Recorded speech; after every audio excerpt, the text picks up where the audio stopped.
conquering the ice. Whoa, that sounded better in my head. Boo. Okay, then. Whoa, that was really bad. Sorry, I was like throwing it. Anyway, hi, I'm Bal. I'm Jana. Welcome to episode 25. Episode 25, the second one ever where we had a title for our podcast episode before literally the day of publishing. Yes. Today is the 5th of March, 2023. God, did I look up when they, oh god. Yeah, okay, my first failure was, to be fair, I did most of this when I had a migraine. Oh, I'm sorry. Whereas the episode we're going to be talking about, Crimson Diplomacy, episode 25, first aired on, the 24th of September 2015. Yeah, wow. Woof. Almost 2016, Woof. Huh?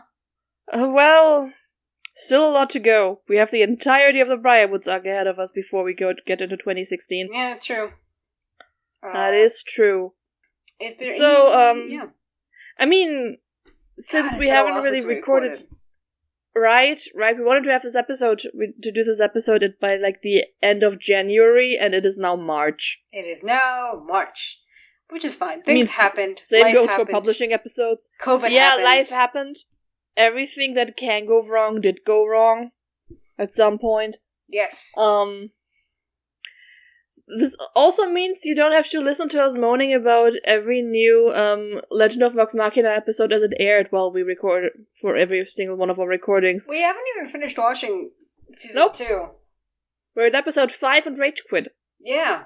We might go back to it, or we might just continue pouting. Yeah, I think the last one we could stomach was the one where Vax is now the main character superhero, which was predictable, but... Mm-hmm. See, yeah. I will make the point that I think the Grog episodes are really good and watchable. But that's not really. Yeah, they come later, and they made me really emotional. They're good. Damn it! I'm so mad whenever they do that, and it's like, fuck. But couldn't they have brought that to the table for the things that I care about also? Nope. Yeah. Yeah, I've just seen that, I blame Sam Riegel. Yeah. That's probably a good one to blame. Also, I've been confused because, for the, first 7-ish episodes, every week was just people yelling and being excited and having gifs ready, but I haven't seen anything about the finale. That is so weird. Yeah. I will say that, they are adapting the Kevdak fight, which is the, not last episode, but the one that comes before that. And yeah, and after it ends in such a high with the Kevdak one, and then the last episode just never delivers the way they should have ended the season on that one. I understand why they didn't. Yeah. Because then you would have to kill 4 dragons in a season. Yeah, that's true. Season 1, also the penultimate episode was really, really strong, and the last one was fine. Yeah.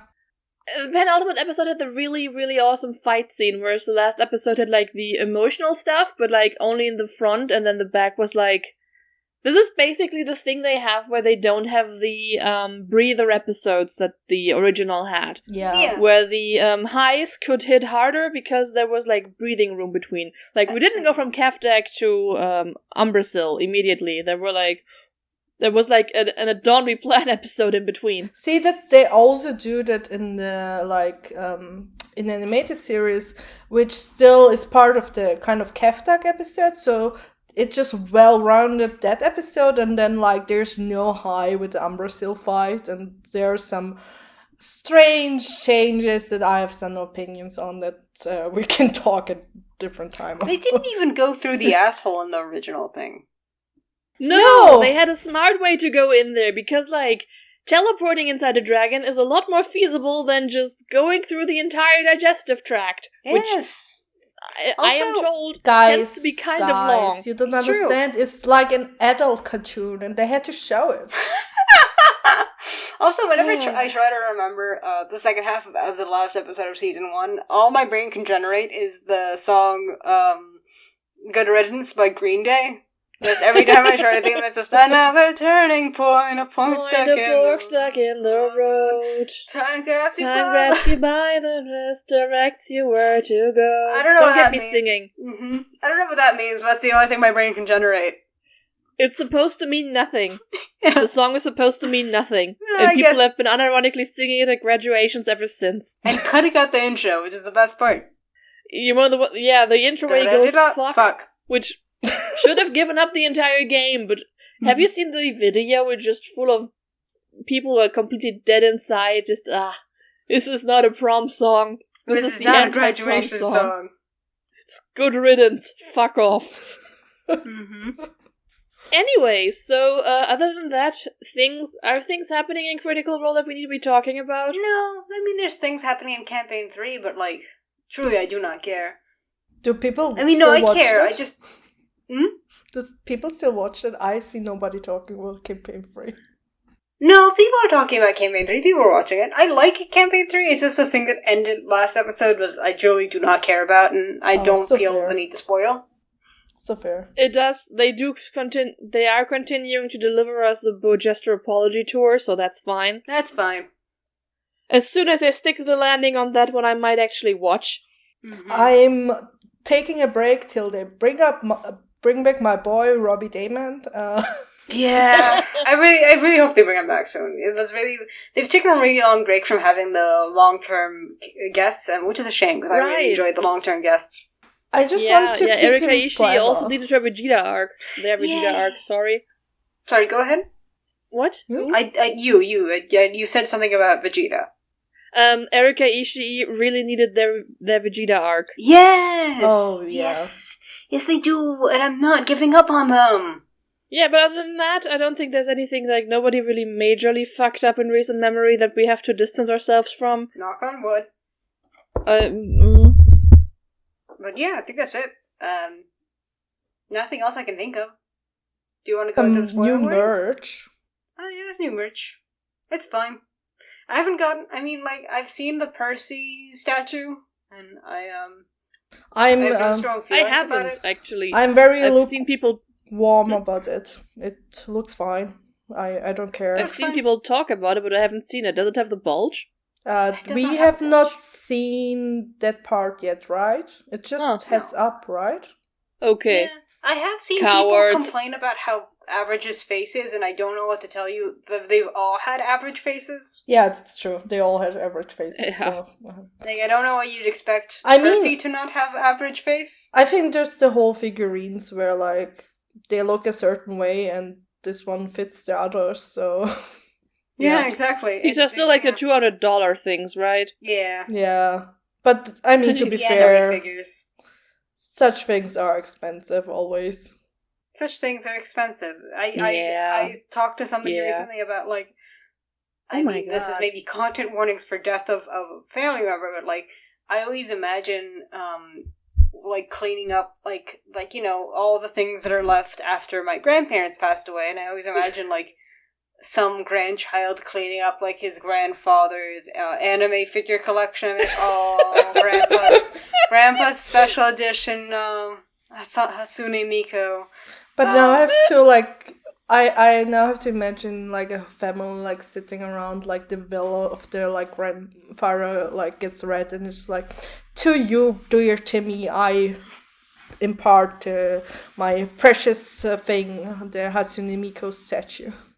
Yeah, exactly. Like, these things don't disappear when you die. So I imagine, like, dear Timmy, get my very well-cherished DVD collections of Black Bible. At least it's Black Bible, not Black well Butler. as they've treated me well. Well... Do not Google that, by the way. Yeah, don't Google that, please. Don't Google that. No. And Dear John gets my Iki Tosen collection. Remember the name for the anime I actually wanted to go with. Does this even mean anything to the youngsters? And to my dear children, I give $20 gift cards for Hot Topic. And my beloved yellowed Twilight Sparkle body pillow.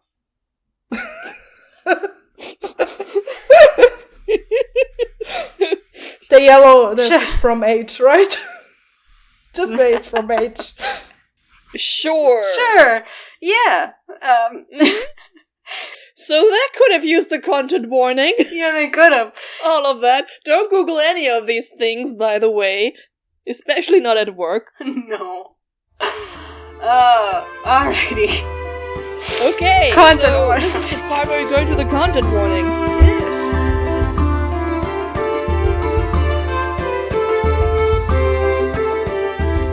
Hello there.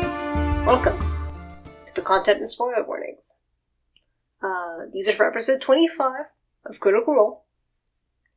And starting with the content warnings, we have blatant horniness, intense violence with some body horror, quasi-cannibalism, ageism, and elder abuse. As for spoiler warnings, I believe we talk a little bit about Campaign 3, but not too much. I can't think of anything else right now, but those are the major ones. Before I go back to the episode, I did want to mention that obviously this episode was recorded before the news about Brian Wayne Foster came out.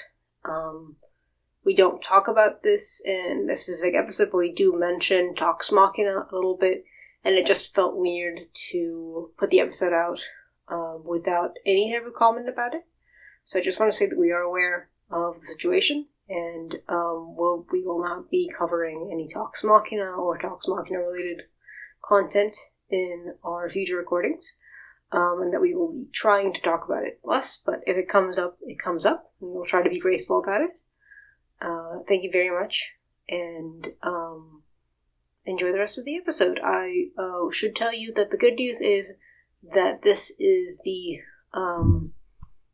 second to last episode in which we will be talking about Ryan Akava, or rather, in which we will be a present and real person, really. Technically, this is the third to last episode in which he features, but we will be covering the next two episodes as one unit. So, enjoy the rest of the episode knowing that, and I'll let you get back to it now. Thank you very much. Bye!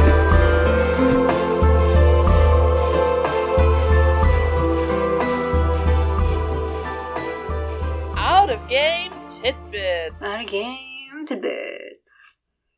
Matt is modeling a new shirt.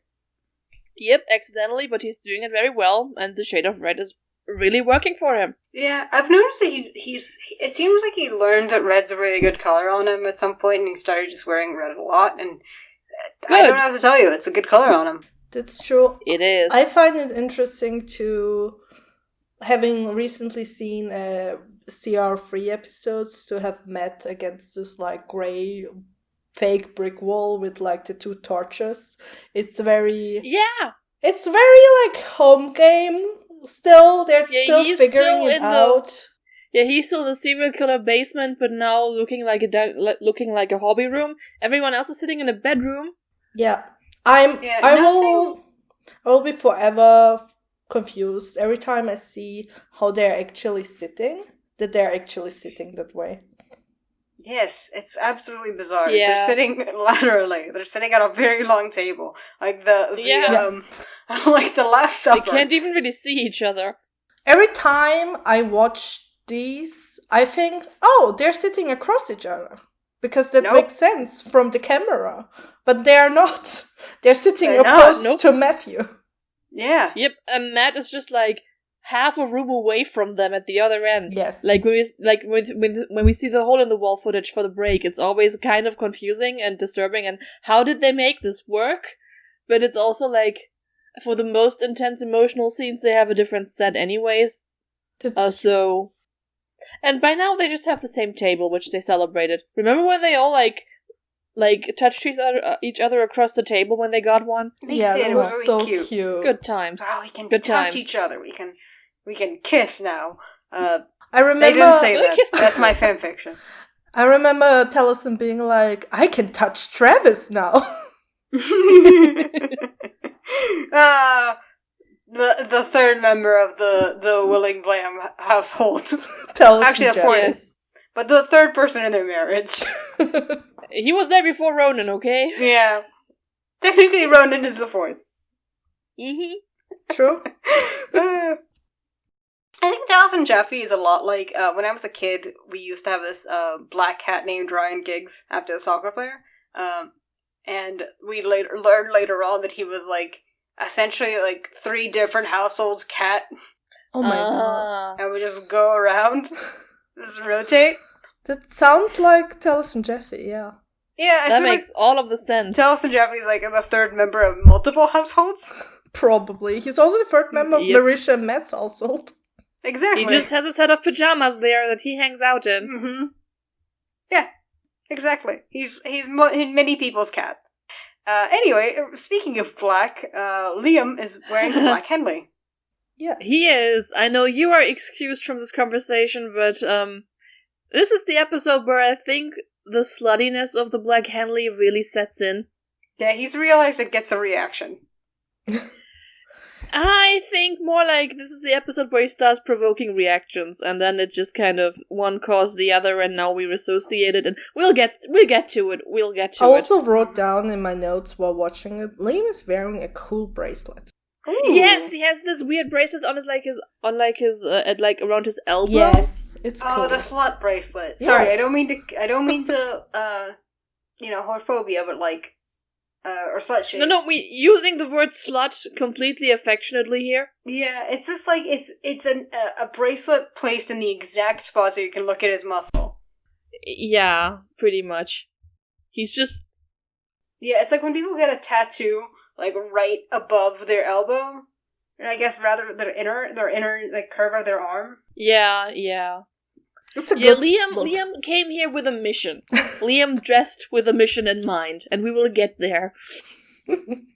Ashley is still not present. She is on TV, on that show that wouldn't end. You mean even though I don't think anybody watched it. You mean the new show Blind Spot Matt mentioned? The burden of every CR fan?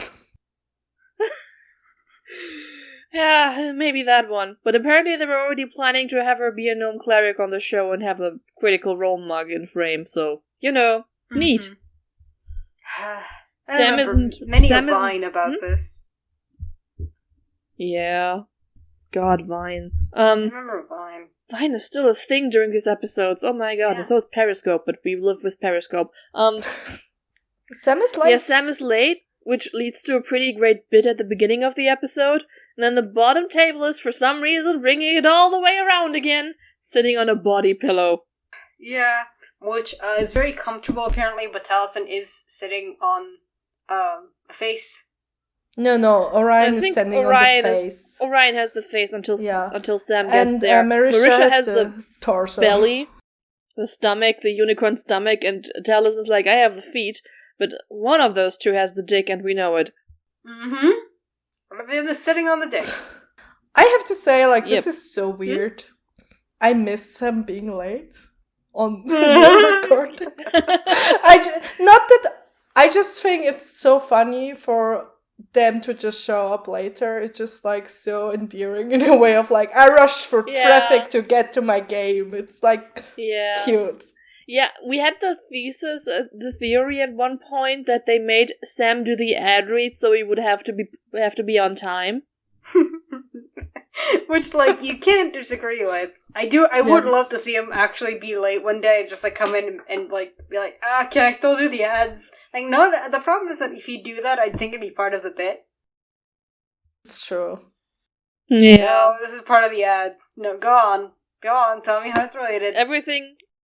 Everything before the intro is part of the ad now. Yep, including the clothes. Yeah. Cowards.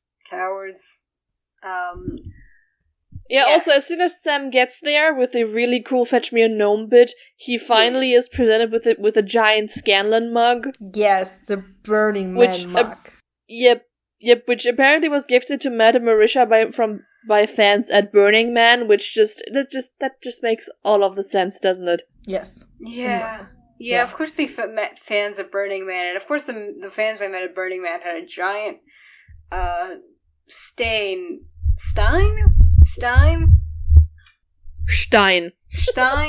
that was actually meant to be an ice bucket, but could be used as a cup. Yeah, and of course this happened at Burning Man. Of course. Of course. And it's just like, it's so cute to see how, like, the joy in Sam's face as they give him that thing. Yeah. Yeah, he is just so genuinely excited about it, and it's not even a meme yet. Yeah. Also, I mean, is it still out of Game Tidbits, or... Yeah. I think, like, Laura asked for a pencil, right? Yes, that's in the notes from the beginning of the episode, but Tal doesn't give her a pencil because the only one she has is the one that Travis broke in the previous episode. Which I have to say, because I've been corrected, no, Travis didn't break the mechanical pencil out of anger. He broke it, well, not Orion anger, he broke it out of Vax anger. Yeah. I don't know if he breaks another one in episode 27. He might. I have watched this episode maybe 1.5 times. Mm-hmm. We will only venture there for this podcast again. He has broken a non-mechanical pencil once, but I don't remember in which episode. Okay. We'll keep an eye out for that when we venture into the really, really, really bad place next time. In 2 weeks, hopefully. Maybe. We'll see. Yeah. Alright. And with that, let's get to the next part, the Where Are We At part. We're at the Royal Palace. Extremely short. Yep. We're in the Royal Palace of Iman. Yeah. And after having flaked out on a very tense dinner, Vax is about to become someone's midnight snack, and I think that's all the catching up any of us really need. I think I need to mention Matt being like, and you forgot Seeker Assume. And being that too. He completely forgot that Seeker Assume was like in the corner with a quest giver marker above his head the entire time. And that's all you need to know. Yeah. Seeker Assume, Assam, Hassan, whatever. Awesome. It's just had a mission and now he's gone. Towson's and trying no one so remembers hard his this name. Episode. What? Who? Towson's trying so hard this episode to get the name right, and he gets it right multiple times, but he also gets it wrong multiple times. He gets it right, and then everyone gets it wrong for the rest of the episode, and it's just Sika Hassam. But he also calls him that at some point. He's just like firing on all cylinders, hoping desperately that one of them is right. Yeah, well. And now, that's, right. The funny part is when, like, Matt gives them the recap and everyone just now realizes, what, we are not armored? Like, yeah guys, you were formal wear. Yes. But they also think that they wear, like, their armor over their naked clothes, so who is to blame True. them? They do think that, and Matt cringes every time, and so do we. Yeah. No, your nipples. Your poor nipples. PSA for everyone listening, don't wear your armor over your naked body. It's not fun. Do not. You'll fight. It is not what the armor was made for. Yes, there's fiddly bits on your body that will get chafed clean off. Yes. And depending on what your armor is, the non-fiddly bits will also get chafed clean off, and that is not fun. So that is not efficient. Does that count as friendly fire in a combat? It counts as stupidity. It does.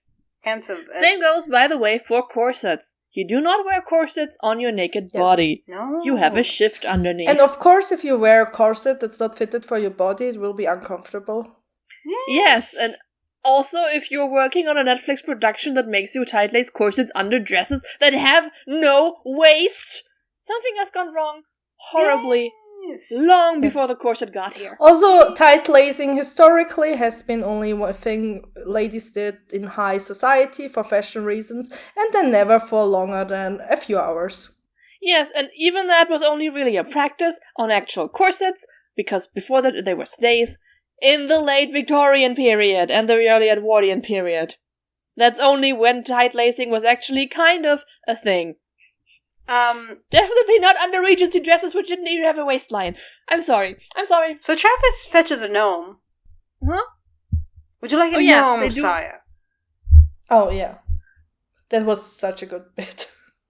That was great. That was so good. Like, Travis was just really on for that. He was so on, and Matt gave him everything he needed to, like, continue the bit, and then they fetched the gnome. Fetch the gnome! It's like a full Monty Python sketch. Yeah. It was so funny.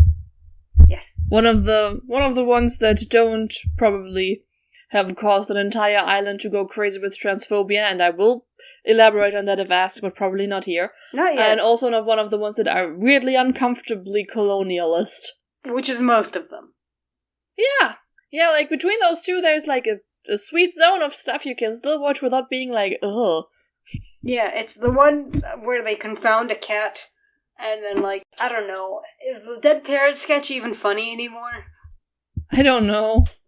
I mean, British humor is just kind of weird anyways. Ooh, do a silly voice. Ooh, isn't this funny? Silly voice. Anyway. Silly voice. Yeah, very silly voice of men wearing women's clothes. I mean, this is funny. This is the height of humor. I mean, that does happen if you keep Victorian orphans. That's cartoon. Huh. Anyway, so we start off, as soon as we get the little, I think this might be the first episode where they get, like, anxiety jitters, where they just make a lot of silly jokes, and they start, and it's go time immediately. Yeah. Yeah, and then Matt just cuts them all off and is like, we'll get to you, but first. And then we just do a very violent genre shift. Yes. It's just... I think from, that's the moment, all of them realize, oh, shit's gonna real. Shit's gonna real. Shit's getting real, but we don't really know in what direction yet, and there's still ambiguity. Because, as mentioned before, Liam is a man with a mission. And he has dressed the part. It's He has come to this vampire mansion with this low-cut dress, and it's like, oh no, my carriage broke down. I need a place to stay for the night, and my neckline is so low. Look at this cleavage and all the exposed Don't neck. mind the steak sauce I put on my neck. Yes. He's coming. He's the pool boy at the vampire mansion, to quote Gerard Way. Pretty much. And he even goes like, let's play, Matt, let's play. And I will say that out of all the scenes where Matt and Liam go one-on-one, Liam usually kind of gets lost in the sauce immediately and fumbles badly. This one, not so much. Not in this one. This one actually goes well for him. Yeah, this one actually goes fairly well. I think he had time to prepare, because they cut right into the thing, and then it gave, Liam an opportunity to, go into himself and know how he wanted to play it, see how he's dressed. Yeah. I mean, the 1 week break... Really? Mm-hmm. Yeah, because I think the thing is, a difference is that, Liam doesn't have information to deliver to the Briarwoods, he has information to deliver to the party, which is much easier for him to remember. Usually when he fumbles, it's because he has information to deliver to Matt, and he doesn't quite know how to do it. Yeah. That's true. That is true. That is true. Yeah. He's technically only here for himself, and doesn't have to, remember a plot, because we are just not meeting the plot. Also, I will say that Matt has ever so slightly rowing it backwards, because we ended the last episode with Silas saying, don't worry, you look delicious, but now they don't intend on eating him. Yeah, not yet, anyway. Not yet. I mean, Liam does mumble, gosh, you guys are so hot, in the middle. Gosh, you're good looking. I mean... And they are. Delilah is slowly taking off jewelry on the bed, and Silas is just behind him with all his menacing presence and stuff. So the vibes are here. Especially when the guards then knock on the door, and Delilah so suavely opens the door, and they're like, no, we're just talking, and we handle the situation, and just. Yeah. That is so weird. The guards should have been so who is this weird dude with you in there? What is going on? But they just don't even question it. Which should tell you magic. That they are known for this, and this is not the first time that this has happened. I mean, to be fair, foreign power couple having another person in their bedroom for some reason is probably something that the guards have been briefed on to be discreet about. Yeah. But to be fair, the guards... from Southern Uriel are always kind of bad. They are not yeah. I don't think they get enough money to care. And I respect it as a which worker. explains everything, really. Like, so many institutions in this palace have failed for Uriel to be as useless and easily corrupted as he is. Like, yeah, no, these guards aren't. And that's... I do want to say one thing, which I think people always forget, and I always forget, having heard many a porn premise about this particular scene. Secret Assume is in the closet watching this. We don't know this yet. So this whole thing is being watched. Secret Assume is in their closet and keeping an eye on this, and doesn't see any reason to interfere just yet. Nope, not even a bit. You know, like, you should... Do you think he was disappointed with the way this ended up? Oh, darn, I thought it was gonna have a nice... Oh, man. Oh god, now I have to lace my pants back up before getting out of there, which would explain why it takes him so long, actually. True. And here's the thing, you should kind of just know the kings of the people you send spying, so you just know what they're up to and where they might fail. Yeah. Yeah, and what you need to supply them with to keep them happy. Like, just leave those chains lying in front of their room inconspicuously or something. Yeah. Yeah. It's honestly just part of being a good host.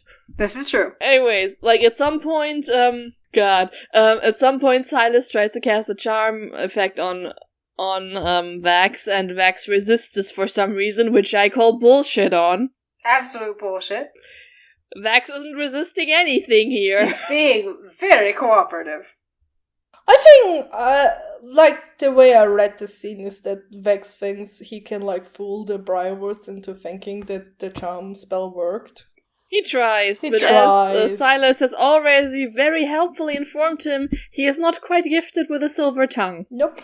But his mommy and daddy sent him to a tutor. He learned how to speak. His befuddled village idiot voice is amazing. Sam interjects, but he ordered large. Yeah, he ordered a large. And do you have anything larger? Yes. Yeah. God. And in this, also, like, something we didn't mention, but I always notice it when I look at the screenshots I took here, which you can access for $2 on our Patreon, is that Travis looks really good this episode. He does. Yeah. He does look good. Like, look at him. It's just, that's his most on point Robert Baratheon in his prime looks look. Oh, Jesus Christ. You're not wrong. That is so true. Mm-hmm. Speaking of how people look in that episode, I was surprised to see Taliesin in that haircut, just because for some reason I thought it comes much later.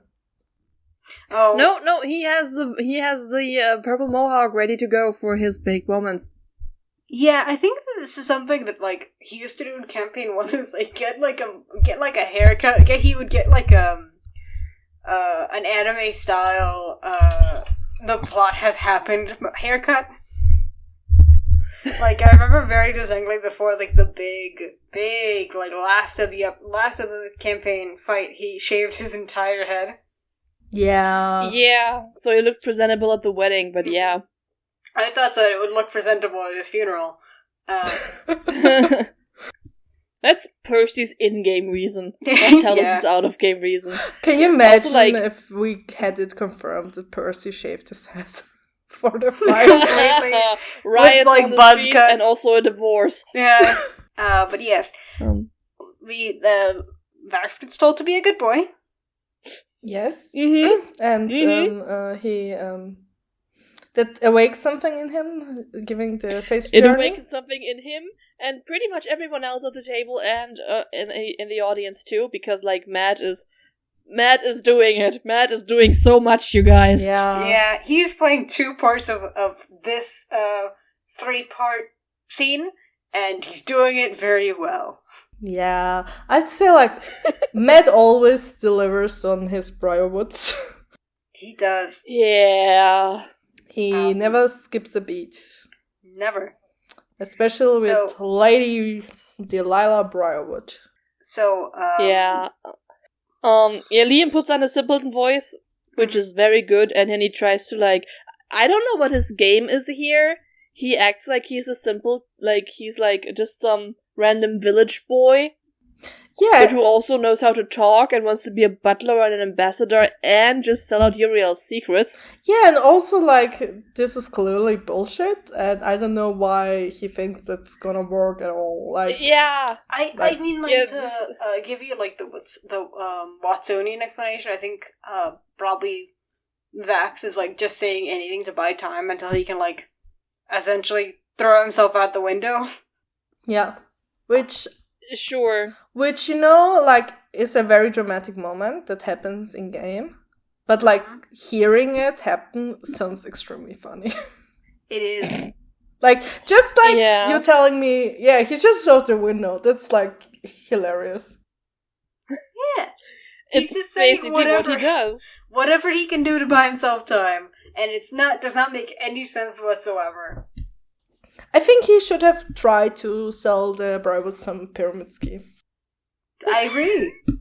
I think he should have sold them a timeshare. Pretend to be a poison dealer, but also gnome shoes. At least you won't have to come up with a new story. Gnome shoes never worn.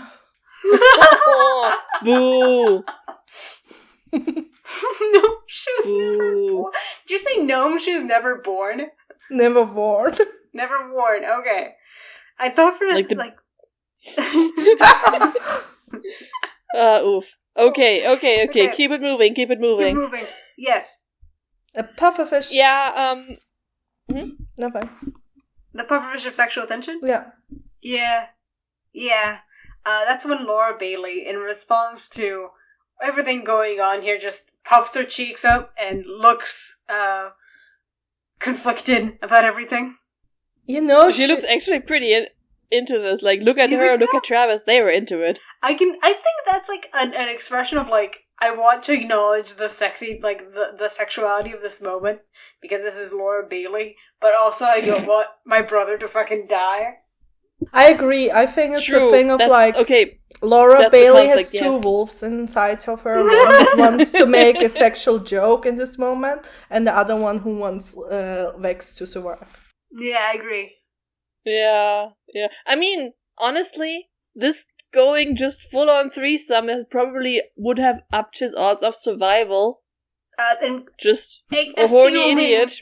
Assuming they don't do it, you know, praying mantis style. True.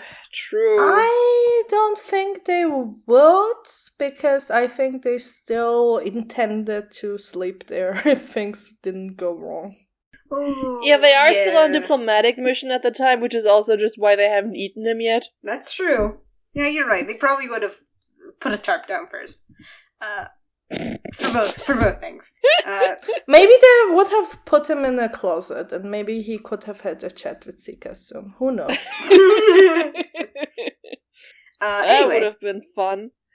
I think the very much sexiest moment of this episode that doesn't involve Liam pulling down half his shirt, which he does later on, he does it a lot, is when Matt, like, I think Vex is trying to get away and going with luck stuff and whatever, and then they are trying to figure out if he's asking for inspiration from the DM, and then Matt is like, "I'll give you inspiration when you have goddamn earned it," and just vibes, you guys. To be fair, Matt is a little. I think we will get to it later. Matt is not the nicest one in this episode. No, and I like it. No. Yeah. I like it. I like that he gives them consequences. Yeah. Let me get a map of the situation, which has a somehow extremely detailed bed on it. Yeah. Like, this is not me projecting. This bed actually has like wrinkles and shading and everything, whereas everything else is just like a blob. The carpet is just a colorful circle on the floor. But the bed, you guys. I mean, it's also like a very simple bed. You remember how in the Between the Sheets? Yeah, is that what the show's called? I think so. Yeah. Matt talks about how he used to draw porn in high school.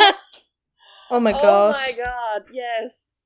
Yeah, that's what came to my mind. I was like, well, this whole building is pretty simply design, but the bed is very, shows some skill, huh? Matt? I have to say somebody knows how to make bed sheets look dramatic, huh? Yeah. Do you have a lot of practice for that, Matt? Yes. I have to say one thing that was really nice having Matt do in that scene, like, besides, like, describing the bed in way too much detail, is that he, like, gives Liam a very good layout of the room and all possible ways to escape, to then be able to jump out of the window and, like, do it, like, subtly. I think, like, Matt did very well, like, a good job, like, laying out the possibilities, but not pushing him into any direction. That might be, like, the top-rated YouTube comment that I really liked, was, like, it's really cool to see, like, Matt suggest without saying anything. He's basically suggesting you have to run away right now, but like his first thing that he describes is like, you can exit through here, you can exit through here. Exits are to your north, south, and west. In an emergency, the lights will turn on. T.Law, never realized before. First thing Matt does is point out all the possible exits. Neat and subtle way for the DM to say, you ain't winning this one. Run. Yes. Yeah, exactly. So true. So true. It's all but like him coming on and like showing him how to use his emergency life jacket. The emergency exits are to your right. Please help yourself first and then other passengers who might need assistance. Yes. Like the tiny person in the wardrobe, maybe. Don't worry about him. He's fine. Help yourself first. What are those noises coming from the closet? It's just a ferret. I love your description in the notes, Jana, where you say the bed has like incredible wrinkles and everything. The carpet is just a colorful circle on the floor. Yeah. The bed has detail in it, just drawn into the map for some reason. Which makes me think that would have been a very interesting combat. Could have gone many different ways, but instead we just go actual combat, and Delilah starts off strong with a blight spell. Yes. Yes, dealing a fair amount of necrotic damage, which I then misread because I had a migraine while watching this the first time, and that's how you got the episode title. Aren't you happy? Isn't it a good title? Yep, I think it holds up. Yeah, Sayos just here for a fist fight. Yeah. He's a himbo. He's a himbo. He's useful, but he's not, he's not a wizard. No. This is when he tries to bite him and he just says, like, bon appetit, because the English language has no word for this. Yeah. Eat up. That's not the same thing, though. It is not. Yeah. And good appetite also is the same thing. It's not. No. Not the same, not the same connotation. No. Yeah, have food. Supper's up. Dinner bell.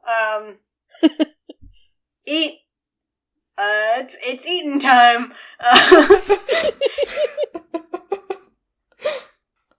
Alright, okay. You heard it here, folks. It's eating time. That's the new thing.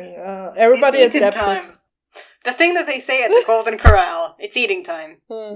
They like ring a bell and they're like, it's eating time, folks. And then they pour all the food into a big trough and we all eat. Yeah. Exactly. Like a bunch of hogs. Jeder esse, was kann, nur nicht sein Nebenmann. Vox gets sucked good and hard. They are sucking the life out of him, but not in the way he wanted. Yep. I mean, do you know that he didn't want this, like, as a foreplay? He didn't want True. That's another point I'm going to make later on in the notes, is that, like, when they start showing off his bite marks and everything, did they actually, like, confirm that Silas is a vampire and not just somebody with a very specific fetish? I think they assume because they're, like, pointy. Assume. No, he's in the closet. Oh yeah, right. Sorry. It's also, however, not outside of the realm of belief to believe that they do have a vampire fetish, because again, you didn't really need to ask it. Like, I feel like there could have been a solution to this that did not involve turning him into a vampire, using Vecna, right? Huh. True. There are so many different ways to prevent someone from dying magically in this world, especially when you're someone like Vecna, that the vampire has to have been a choice. You're correct. Yeah. I feel like there was an agenda behind this. I feel like maybe Delilah just had a Twilight face. Yeah. Just, maybe my husband's it's like a vampire. I guess I have to get all those low-cut dresses out of my closet that I had for no reason. Oh no, what do you mean? It fits my aesthetic perfectly already. Let's all say thank you to Vecna. Thank you, Vecna. Thank you, Vecna. No, what? What are we doing? I will not thank Vecna. His arc was the weakest and most of a letdown. I have opinions on him and his cult. I will not. No, I have opinions about him too, but I think that it's great that he turned Silas into a vampire. Yeah, that's a choice. I think it's great that he read the room. Yeah. Or he maybe was also into it, and it was just like an overlap of taste between him and Delilah. Yeah, taste recognized taste. You know, that's why do we know that Delilah Briarwood didn't find like 5 different ways to like get her husband back, and they would have all worked, but this one she read and was like, oh, he can come back as a vampire? Might as well. I mean, while we're shopping. Anyway, to continue moving ahead with this. Yeah, sure. So we have now starting the fight scene. Vex finally manages to say Jenga. He also hits the ground running while jumping out the window, dramatically. Mm-hmm. He does parkour. Parkour! Everyone immediately jumps into action, which must have been very funny at like the dinner table or something. Yeah. Yeah. Just, everyone immediately grabs their ears, and then whoosh! Giant eagle! And everyone runs! Yeah, Laura makes it very clear that she heads for the entrance to get their weapons. Yes, because she is smart. She's a smart cookie. And that's why Vex is the leader of Vox. Yes. She does this, and Grog and Percy follow her. Everyone else is a spellcaster, so don't need their weapons, so Keyleth flies off, shows her royal roots for the first time by shitting on a servant. Is Percy still Vex in this? He is Vex yes. until he shoots his gun. Yells. At which until point... he yells. Okay. Until he yells, yes. Probably rules as written until he shoots his gun, but let's be real, until he yells. Until he yells. That's already an attack. Until he enters combat. He's Vex. Yeah. Keyleth releases her avian payload. I think Orion tries to talk her into going the right way, but doesn't. Yeah, they have this argument where Marisha's like, I don't know that. I'm not going to metagame like some people here. Yes, good for her. Good for her. She does not know that Vax is outside. She's going to the Briarwood's room. Yep. Exactly. She's scouting, and then I think it was a very interesting setup for Marisha shitting on a servant. Just a random servant who's following. Just a random servant, then following to the action, and they're like, think nothing about it. Yeah, Scanlan tries to contact Seeker Assam, he calls him Assam here. We don't know where he is yet. No, we don't. We do not. I like to think that it's like when you call your phone to find it, and it's like rings from the other side of the room. It's like you can just hear like the echo of it, and it's like, wait a minute. Good thing the message spell doesn't come with a ringtone. Unfortunate. Yeah, Vex gets called lady by some servants giving her weapons. Good for her. Good for her. Nice foreshadowing. Sure. And then, like, Marisha almost throws her hands because Taliesin tells her that she rolled really good initiative for her. It's a 10. One of my favorite things about Marisha is that if you compliment her and, like, she has that thing where it's like, if you give her, like, a compliment that's, at the wrong time, she'll, like, do you want me to kick your ass for you? Like, you know, the fun... It just feels very, yeah. Yeah. Yeah. Meanwhile, the Briarwoods also jump out of the window because they're dramatic bitches. It goes well for Silas. Delilah falls flat on her ass. Wizard. Which they didn't Wizard. do that. Did they do that in the show? I don't think so, but... No, I think they missed the opportunity to have Delilah fall on her ass, but I understand for dramatic reasons they didn't do it. I love to think and remember how, like, Delilah Briarwood is definitely the sexiest wizard, but, like, she's still a fucking wizard. Yeah. And I know it's because she rolled a natural 1, but I just have to point and laugh. Haha, nerd. I will say the sexiest wizard is actually in the thing you haven't watched.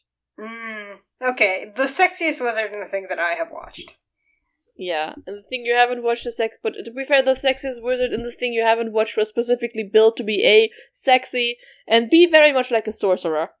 Which I don't want to question Iyengar, right?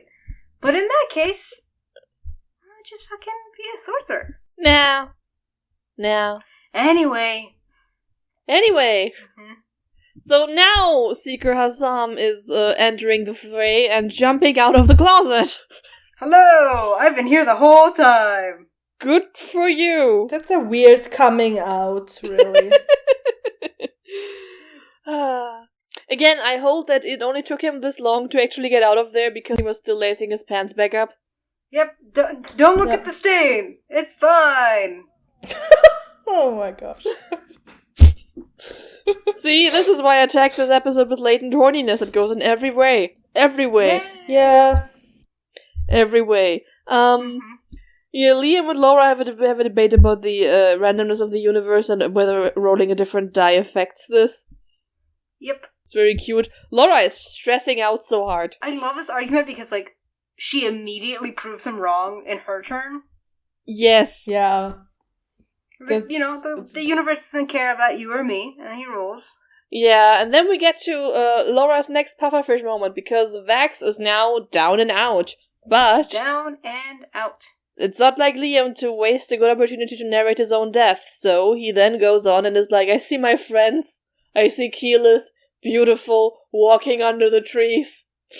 There are no trees in this courtyard. He's hallucinating and dying, okay? Let the man have trees if he wants them.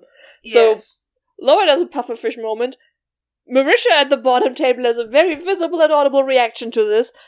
Oh no, she's just realized that something is happening.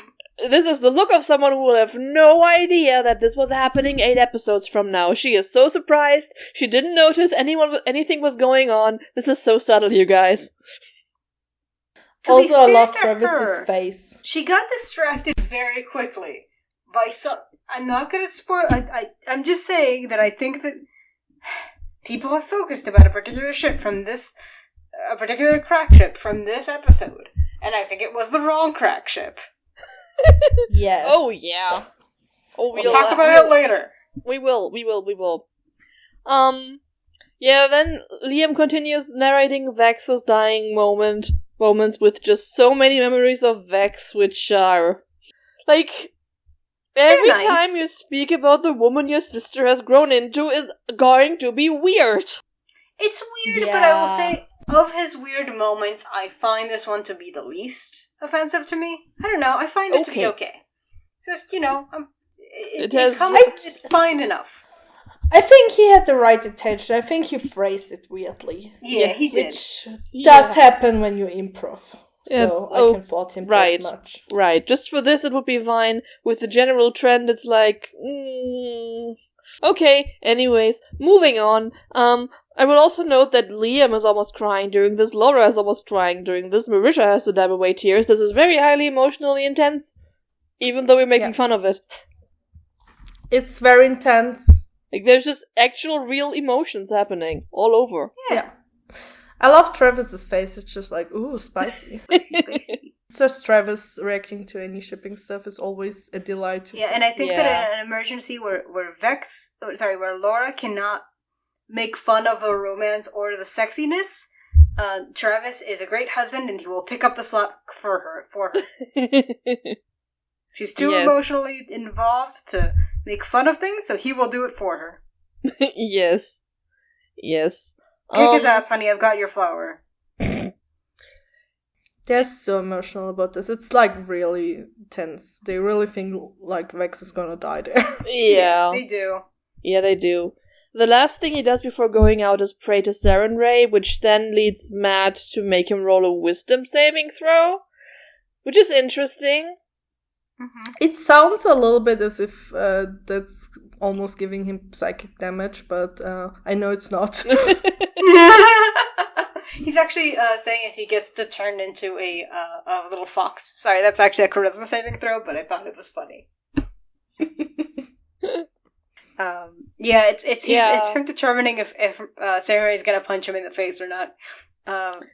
If he succeeded this, you think he would have been like taken and occupied, and the Raven Queen couldn't have gotten him? No. I think that's I don't think it's enough. Like, this is not Probably. like a pivotal, crucial moment that would have changed the fate of Vex. Well, but he was also pushing for, like, serving Saren Ray during the entirety of this upcoming arc, right? Yeah, I think if he had rolled high enough, like, maybe the party would have gotten, like, a little ping, like, go there. I mean, they do have that because Vex was very smart and still has Hunter's Mark on Lady Briarwood. Yeah, but maybe, like, I think that it wouldn't have, like, marked him as Saren Ray's, but it might have, like, it would have been, I feel like if the gods are, like, a collection of ticks, it's like tick, tick, tick, tick, and eventually, like, if you gain enough, you become champion. I think this would have been one more tick in the Saren Ray camp, but not necessarily a winning one. Alright. Yeah, Vex's endangered senses are tingling. Mm-hmm. Yep, she just has, like, she just feels that he's down, somehow. Yeah, which, by the way, I think that Vex has this for Vex. I don't think Vex has this for Vex. Yeah. Like, it's, my shithead's brother is in danger. Again. That's why it's hard to be the responsible sibling. Yeah. So Vex goes outside, Percy and Grog follow her because they know whom to follow in these situations. Scale the dimension doors up into the room, and Tiberius is, like, flying around and casting fireballs at, like, walls or something. Yeah, he's just floating, throwing fireballs at guards, incinerating things. And for some reason, charging a magical item he has never used before, which just so happens to be useful against the vampire. Maybe. No, actually it would have been useful. It's just that we don't know that yet because that lore has not been dropped, but if you looked into the monster manual, you would know. Oh, the running water actually does harm them? Yep, it prevents them from regenerating, at least. Wow, that's a thing that you wouldn't have known unless you had looked in the book. Yeah, that is extremely obscure vampire lore. Especially since this is like, I mean, in some myths it's a thing, but it's like a literal mechanic in D&D, and an obscure one. It's not like one that comes natural with the D&D vampires. Yeah, like the holy arrows, the holy water for vampires, you can kind of, reason yourself into. The running water is very obscure. And I think it's very specific. Yep. So, apparently, someone has studied up. Yeah. Someone has studied up. Yep. But he is going to get his comeuppance for that very soon. Yeah, he's doing a lot of property damage. That too. Which, is going to look very bad for the people who have to clean up this mess. Yeah, he incinerates a guard, and I'm very confused about this part because I don't know if he incinerated a Briarwood's guard or a castle guard, which are two very specific things. I always assumed for some reason it was like negligence and a castle guard because they don't really differentiate. They don't really care. I mean, Tiberius just doesn't care. We meet Tiberius when he throws a fireball into an open mine shaft. Yeah, and he also kills the old woman. Yeah, but you'd think that that would be something brought up in the charges against Vox Machina. You killed a castle guard. You burned him into a... Yeah, but I also think Matt didn't keep track of the property damage. Yeah, Matt didn't keep track, and let's be real, the people there probably also didn't keep track. Oh, a dead guard. Yeah, it happens. Collateral. Oh, a pile of incinerated bone and tissue. Huh. Why isn't Steve coming to work? Who knows? Who knows? Well. Who knows? Well, Steve. So Tiberius is up there in the bedroom floating at the window, and he is now joined officially by that one servant Keyleth shat on previously. Hi! Oops! Yeah, oh wow, that's a person. You never know who you shit on. That's a lesson to you, kids. Yep, and that's a surprise guest for the episode. And in comes to the table Kit Buss, official artist for Campaign 1.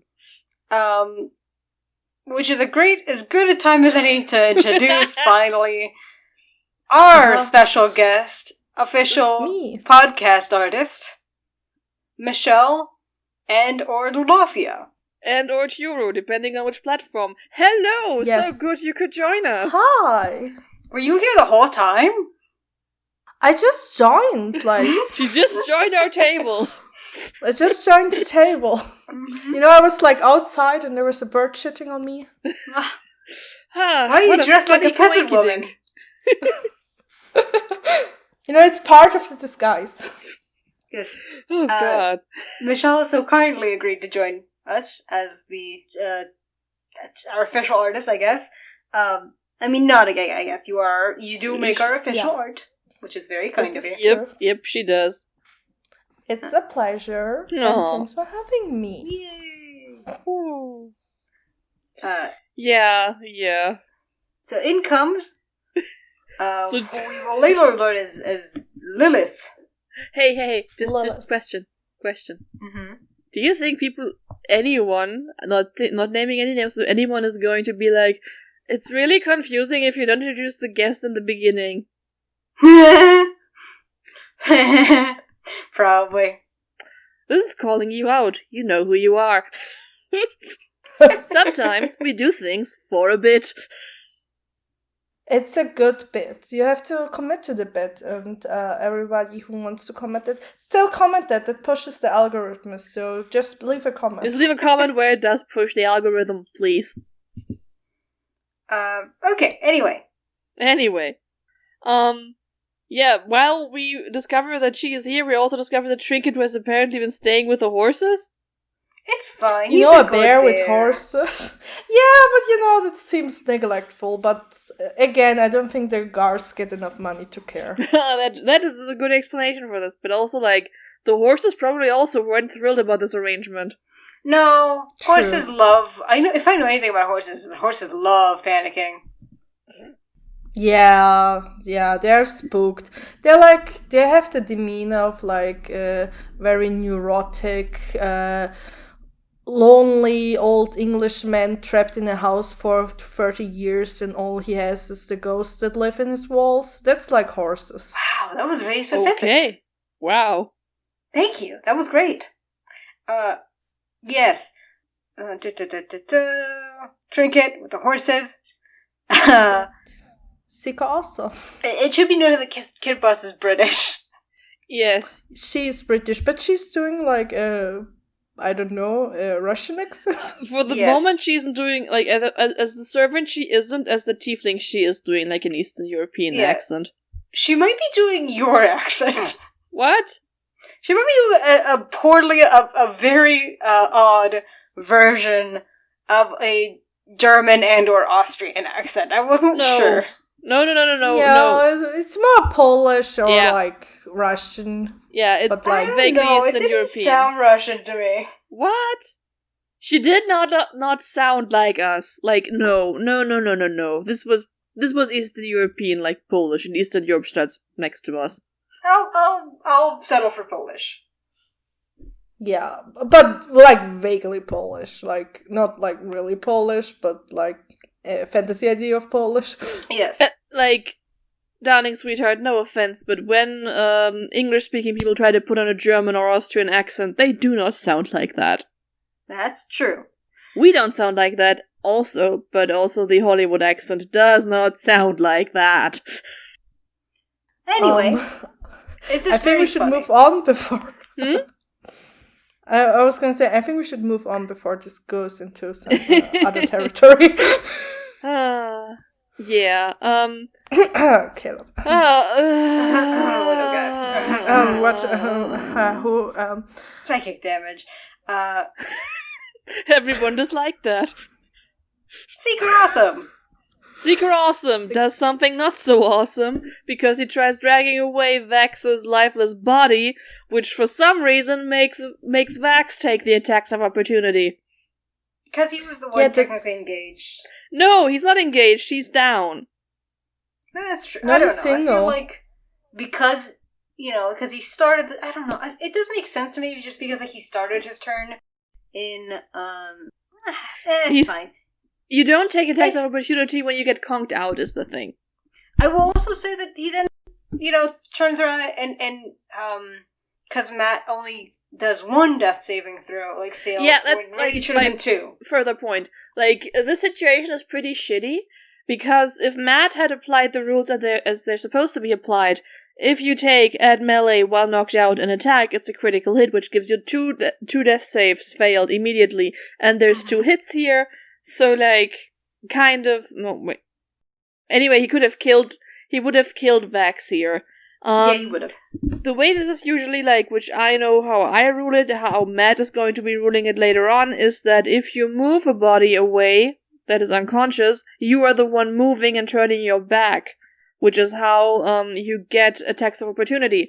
So the hits are going to be on you, and not on the thing you're dragging. And also, Matt could have just literally killed Vax here, which would have been bad. Yeah, and you don't want to kill someone like that. Yeah, I don't think he was trying. I think clearly not, but it would have been very. But it's how this would have turned out. It would have been very shitty. Yeah. And true. Asu finishes his turn by getting possessed. Well, dominated, rather. Yes. Yeah, he does. And he was helpful for a minute, and that's why Vox Machina didn't respond to him. He wasn't even helpful. He cost us death saving throws. Yeah, and then got possessed. Go assume, give us nothing. Literally.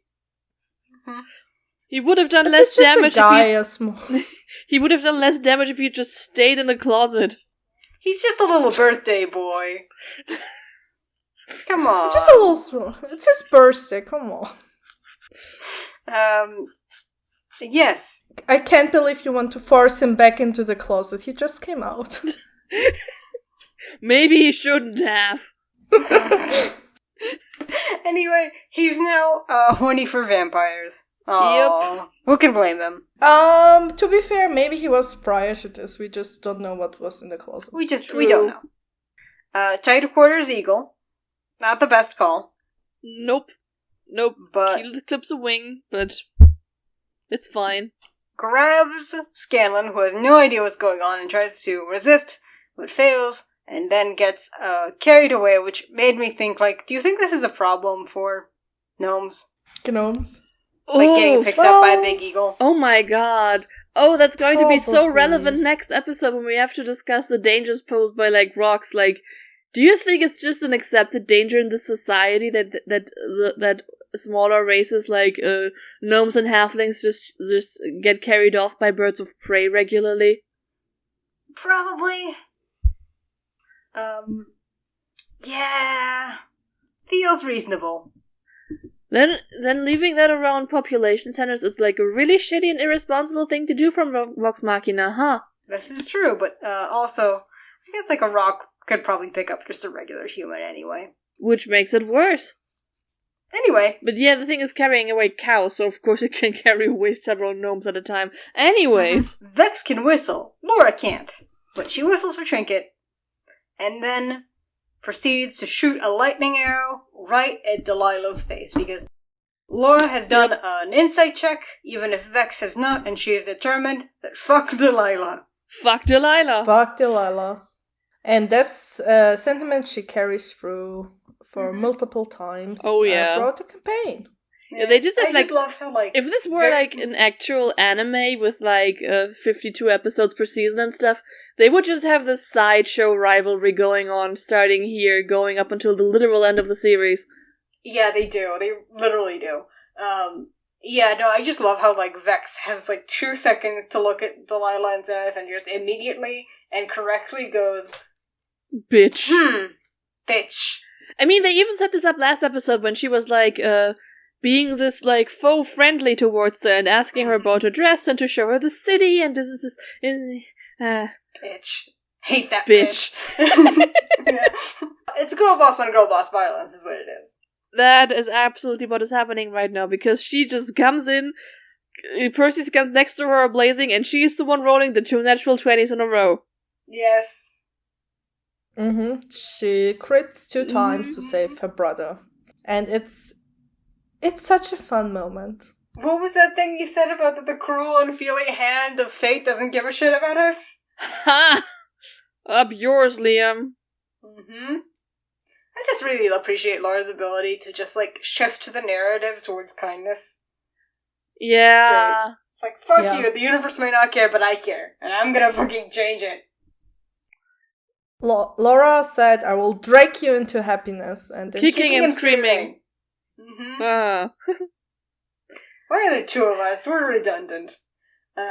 That's why we have to invite a third occasionally. Anyway. Which is, wow, it is thematically appropriate, huh? We were trying so hard not to acknowledge your existence. She loves him. She really loves him. She does. And then Vex does 40 points of damage and then gets fingered. Just ignore the other innuendo I wrote in there. It's fine. Marisha on the bottom is getting a pounding? She is! Marisha is keeled over and Taliesin and Orion just, pound on her back. Yeah. With their fists. Just at the same time. They're just getting their feelings out the only way they know how. Yeah. Yeah, well, and yes, and for the 40 damage she caused, Vex now gets fingered. One of her many occasions upon getting finger banged. Indeed. Mm-hmm. It doesn't kill her. It gets close to 66 points of damage, which also fits somehow. Woof! And a reminder. Harsh. If you die because of finger of death, you are dead. You are dead. Which we will see in, I don't know when you guys will be at that episode, 4 years? Ow. Optimistic. Ow. Then Tiberius flies into the room. He does Isn't things, really he's able here. to do very much. Sam remembers the range of healing spells is much longer than he thought it was. Of Healing Word, at least. Healing Word is a full 60 feet.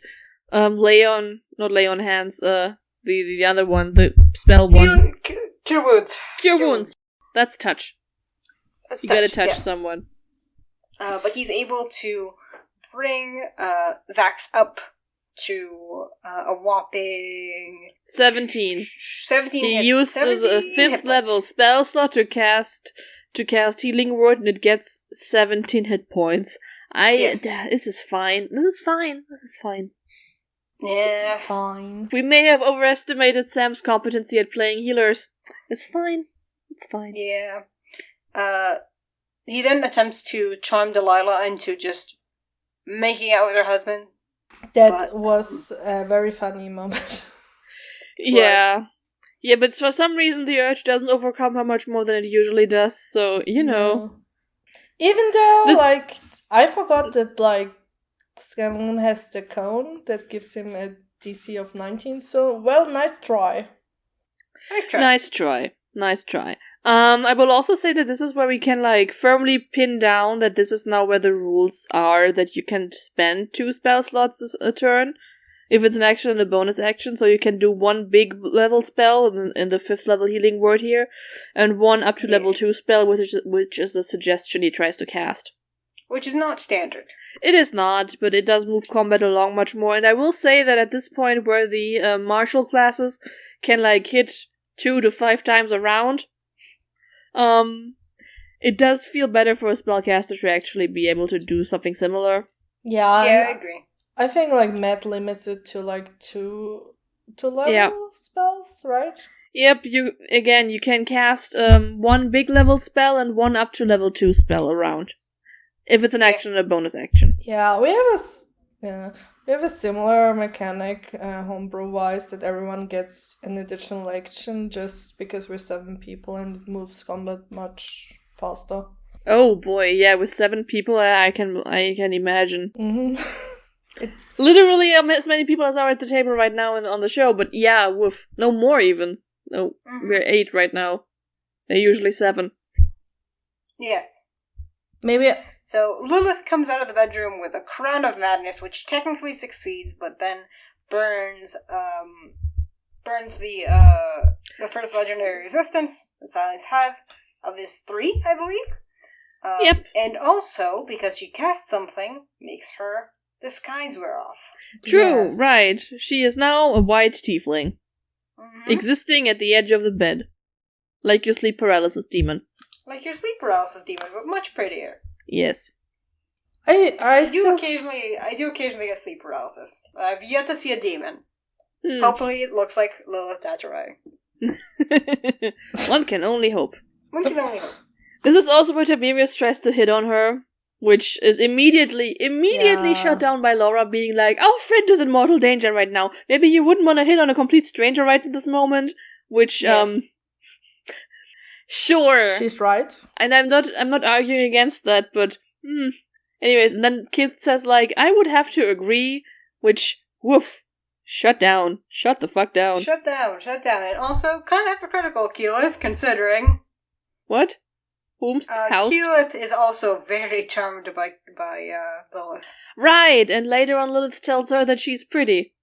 Yep. And I will say, with her complete no-selling to a man hitting on her and telling Keyleth she's pretty, I'm pretty I get vibes. Do you get vibes? I also got vibes. We all got vibes? Yeah, but I'm trying to think about what I know about, like, what I've seen about Lilith going around, so she might be, like, We'll get to that towards the end of like... the episode. There's a thing we need to talk about. Not quite yet. Yeah. Yeah, it could also be just the fact that, like, you don't need to be a lesbian to not, be To not be charmed one by hit on by that's Tiberius. true. Yes, indeed. Absolutely That's true. You could just be a reasonable woman. Yeah. Yeah. Yeah, that's true. And now we get to the most iconic moment of this episode, probably. Silas! Yeah, we've talked about the implications of yelling on this show many a time, because usually when everyone yells, it's an actor yell, and there's a separation. When Orion yells, no, he somehow doesn't manage to have the separation there. When he goes to the yelling place, you actually feel like you're being yelled at. Other actors break this cross this line twice. One is way later on when Groak/Travis yells, fix him about Scanlan. The other one, that's just teetering on the edge, is right here. Yeah. Like, he actually startled Marisha. Because, like... Yeah, because she's under the table at this point, and she comes up like a groundhog, like, what the fuck? Yeah, and, like, Travis comes in like, I got little goosebumps from that. Travis is very into this. Yeah. Travis is so into Percy, it's amazing. Yeah, he loves Percy so much. Yeah. Just hard eyes. Yeah. I mean, the entire table seems to be extremely turned on by Percy yelling and choosing violence here. I mean, the whole table, pretty much everyone at the table has had a crush on Percy at some point. True. He's the jest of campaign 1 in that regard. Yeah, he's the bicycle. Yeah. He doesn't even know it. He's not particularly interested in being the bicycle. No. And like in any other fandom, if they hadn't been two of the most eligible characters hadn't been twins, either of them would have been the bicycle. They tried with Vax, and they should have tried with Vex. But since they both cancel each other out, but both work well with Percy, as some would think, Percy is the bicycle. Yeah, he is. And Jester is the bicycle of the other campaign. Well, yeah, more so than Caleb, but the fandom pretends it's Caleb. It is Jester. No, it's Jester. Mm-hmm. There's a lot of excitement going on. Yes. His dark material spatter out because Percy proceeds to shoot Silas in... I actually love this because, like, Silas turns to look at him and says, what does he say? Look, darling, the pup yet lives. Yeah. And then gets fucking got. Is he looking at me? Good, I'm taking another aim shot at his face. Mm-hmm. Before that, a very cute moment is, like, Vax, who is just, he has 17 hit points, that's, like, 3 level 1 wizards. He's on the ground being like, hi, Percy. That was cute. Hi, Percy. I'm just a little guy. Sorry, I just love to make fun of him because he's so sickly in this episode, and I don't blame him. It's like he does genuinely think he's been bitten by a vampire and is getting poisoned because he's not. Yeah, he hasn't read the player's handbook, the monster manual. He doesn't know how vampirism works in this. Yeah, but the end result to me is knowing, with my metagame knowledge, it feels like Vax has a man flu. Yes, I feel that so is absolutely bad. what is going on. Mm-hmm. Like I'm dying. Yeah. Vex, Mm-hmm. general question: if Vex had turned into a vampire, would that mean the Raven Queen would have been Naga? No, not you. Yeah, I think so. Yeah, this the one. Raven Queen would have had to smite him. Yeah, he's dirty. She wants a clean one. Get her a new twink. I want this twink obliterated.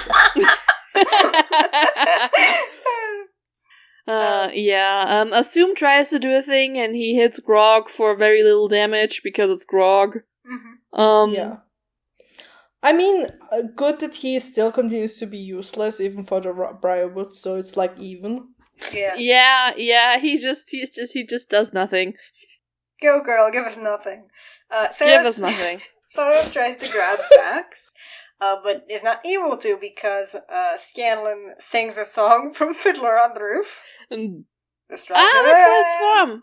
Distraction. Okay. Deedle, deedle, deedle. Distraction. I was right after the deedle thing. I wanted to ask you about that, but yeah, it makes all of the sense. It's a tradition. Well, Keyleth finally managed to drop off Scanlan on the ground now, and she also does Healing Word to Vax with 15 points for a third level spell, which a lot more bang for your buck. Yeah, but admittedly, I think is that it might be her highest level at this point. I think that might be the highest she's able to do. Which level are they now? I think it's her highest, at least for that healing. I don't know. Which level? What level? No. Keyleth. Level 11? Keyleth can. Keyleth. If Scanlan gets to cast level 5 healing words and Tiberius has 7 level spell slots, Keyleth definitely also could have cast healing word at a higher level. Fair enough. I thought they had said something that's the highest she can do. No. I was wondering if she had used some spells. When? I don't know, but I heard them say it, and I'm just saying I'm just reporting the facts here, okay? Okay. As you see something, you say something. I'm saying something. I saw something. You're being a narc? I'm being a report. Yeah, I feel very bullied right now, for the record. I feel very attacked right now. I came here to have a good time. Well, so is Vex, who makes a point of sharing a very awkward glance with Keyleth, who waves at him. Smooth. But Vax did come here for a good time, and he's feeling very attacked. Yeah. That is correct. Yeah. So he runs off, and Keyleth is elsewhere, and so now Scanlan is all alone, just a little boy. Yeah, the first time that he doesn't want to be the tip of anything. Give him a minute. It will come back. He will regain his spirits. The spirit is willing, but the flesh is feeble.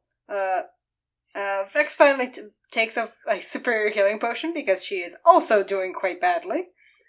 Yeah, people just kind of were focused on getting Vax pumped full of health, and she's just over there hanging out with a few hit points. I was fingered to death over here. Can anyone please? Okay. Yeah, he was very pathetic on the floor, which admittedly gives you first aid. True. And then a delicious thing happens. Oh yeah. During which Delilah nears in on Tiberius. Says, "Oh, hello." Tiberius. He says, "I'm Tiberius Stormwind." She says, "Yes, indeed you are." Yeah, look at this cute little creature. This giant lizard floating at a window far away. Adorable. And she casts Feeble Mind on him, which he attempts to counterspell but fails to. Yeah. And making him now a giant lizard, no longer floating. You know, I've never quite as much rooted for the villains than I did in this moment. Yeah, it was so delectable. It was such a good moment, and it also made the whole fight much smoother. I mean, yeah, the minute he can't interject anymore and just can't do anything is really, does make things go a lot smoother. And I don't think, like, it's not that he can't do anything. He can do stuff. He chooses not to. He could. He chooses not That's to. True. Like, Matt even goes and then tells him that he feels the urge to protect, but he's like, nah, I'm going to run away. Yeah. Like, Matt, this is not, like, there are cases where you can, like, tell a DM off for, like, truly punishing to such an extent that the player can't do anything. He does not do this. He gives them a very moderate punishment, a very reasonable one, and gives them still the option to do stuff. He chooses not to. Yeah, and I have thought about this, like, from the combat situation on the ground, I don't really, like, Tiberius hadn't really done anything, but that would warrant taking him out as the biggest threat with a Feeble Mind spell. I might have done this to, like, Keyleth or Percy, who need intelligence to use their tools. But, like, they're toying with Percy, and Keyleth also hasn't really done anything, and we just know she's the biggest threat. Mm-hmm. Maybe Scanlan, but yeah, all things considered, if Delilah could deduce that Tiberius is a sorcerer and technically capable of big-time damage, this makes sense. And, like, Matt does deserve this. Yeah, he does. Yeah, he does. No, it's just, I don't think it's that out there to be, like, this guy can fly in, you know, so he just chose not to. Yeah. Yeah, he, like, flies into the combat and she can see that, and so I think she can deduce that he's some kind of magic user. And just a smart thing to do to take out your magic users. It's also completely reasonable that she, too, is kind of annoyed by Tiberius. Yes. Like, this guy's kind of annoying. I could focus in on a bigger threat, but, like, he's kind of annoying. I'm just gonna get rid of him. Which I think is valid. He introduced himself as, I'm Tiberius Stormwind. I would be annoyed too. Like, this is a combat you'd read the room. Read the room. Actually, in some societies it was considered only polite to introduce yourself when entering combat. I think it's a samurai thing. Not that this is what's happening here, but yeah. Yes. Anyway, Scanlan is now left alone, protecting everyone on his lonesome, and is like, also a pretty iconic moment. It goes like, "Hello, what a lovely dinner we had! Lightning!" Yes. Yeah. Yeah. Which Delilah tries to counterspell, but rolls a natural 1 on because she too has a 5% chance to eat dirt every single time she rolls a die. Yeah. I think it's so funny how in that like you have Silas with his like legendary resistance, and then you have Delilah who just fails at her rolls, which is funny. Yeah, there's like a kind of a lovely dissonance about this, especially compared to the animated scene, which is like, this is genuinely like a very cool fight scene. I love this fight scene so much. Yeah. And yet, when you look at the mechanics of it, it is a lot of people failing. It is a lot of people failing. Yeah. But it's just kind of endearing, isn't it? Like, it's so nice to have them also struggle to fight. It's just like, they're not overpowerful or something. No. They're just a big threat. I mean, Delilah has 2 level 7 spells, which means she's like level 20. But other than that... Yeah, no, like, they're doing fine, and they're succeeding. But, like, they're not untouchable. Yeah, for sure. There's also, like, a really impressive moment when, like, after she's hit by the lightning, what makes her saving throw, and, then Sam is probably the quickest to ever do math at the table by immediately deducing that she takes half of half. Which means magical resistance. Yep, it goes from 32 to 16 to 8. Yeah, unfortunately, I think Sam Riegel is probably the person who can calculate a tip at the table fastest. Yeah. Yeah. Probably. Mm-hmm. He's also very notably the one who supplies the second line to reverse math, so Yeah. Assigned good at math at the table. True. Yeah. Lilith now gets to try to do something cool again that Silas again legendarily resists. But now he's scared of her, which... Yep, Percy which is something. Follows up by it doesn't matter, getting closer. Calling out Silas's name, but not quite as cool. Nope. You can see that Percy's going through it. Yeah, he's going through it. He has all kinds of emotions, and all of them are bad. It's followed up by the delicious moment of, to intense drums, Silas pulling out Craven Edge. Yes. Oh, yeah. Yes. Which is an immediate... And Grog is immediately in love with it. They have a meet cute. Just love on the first sight. Yeah. Well, first slash, kinda. Do you believe that love can bloom even on a battlefield? Yes. And this is the reason why. Yes. And also, every time we later see Vex and Percy fight together, but that's not here nor there. Yes. Not quite there yet. Yeah. I had to make this about Persalia somehow. So. Anyway, Kyoto Sleetstorm, Vax does nothing daggers. can bloom anyways. While thinking about how much he loves his friends. Sure. And Vex does I mean, I put it, like, sorta. Like, she just starts shooting holy arrows at Silas, and I'm not entirely sure she would have had the time to see his vampire fangs or anything, but I suppose you could infer that he is something unholy. Yeah. It's Isn't that the new Sam Smith song? I didn't sing it. I did not sing it. Mm-hmm. For some reason, I always kind of assumed that Vex deduced this from Lady Bryward clearly being a necromancer, having just bad energy. And be like, you need something holy. Yeah, you need an exorcism. Yeah. I also will say that, like, I don't know, Percy saw the vampire fangs anyway? Like, they were glinting in the moonlight. And Vex does have really high perception, so... I'm gonna defend her no matter what, because it's fine. It's fine. She could have seen it. It's fine. With the holy arrows, enough damage is done that the Briarwoods are like, not worth it. They do the little bamf. It's not worth it. They do a completely unnecessary tiny little bamf just around the corner where they are very quick in getting into their carriage and then running off. Bye! You can see that they have done Bonnie and Clyde style heist before with the carriage. Yes.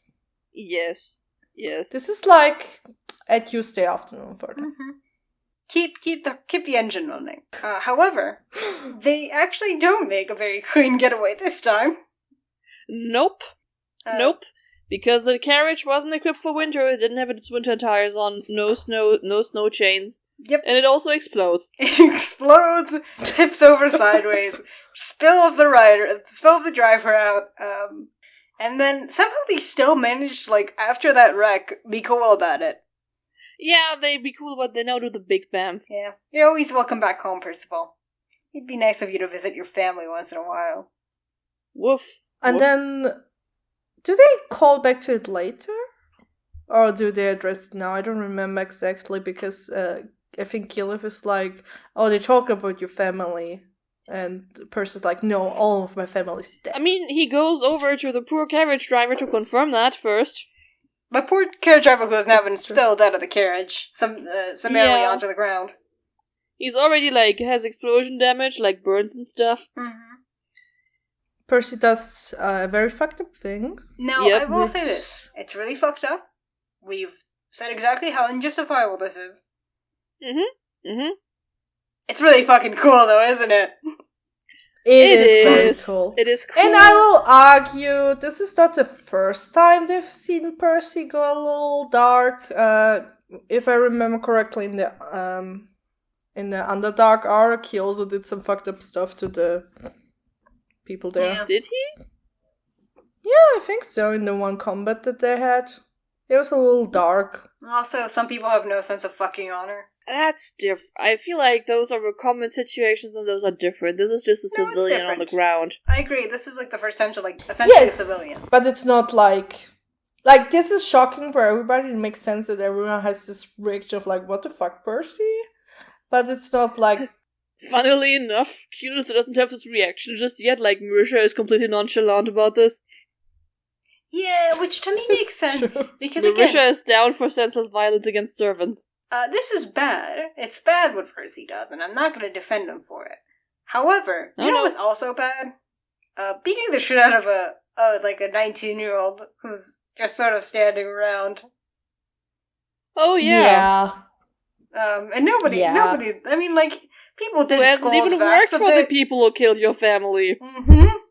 Yeah. Oh, yeah. Like, people scold Vax for that, but I'm just saying, it's not that different. Yeah. It's not that different. That's true. And in a way, it's more mean-spirited.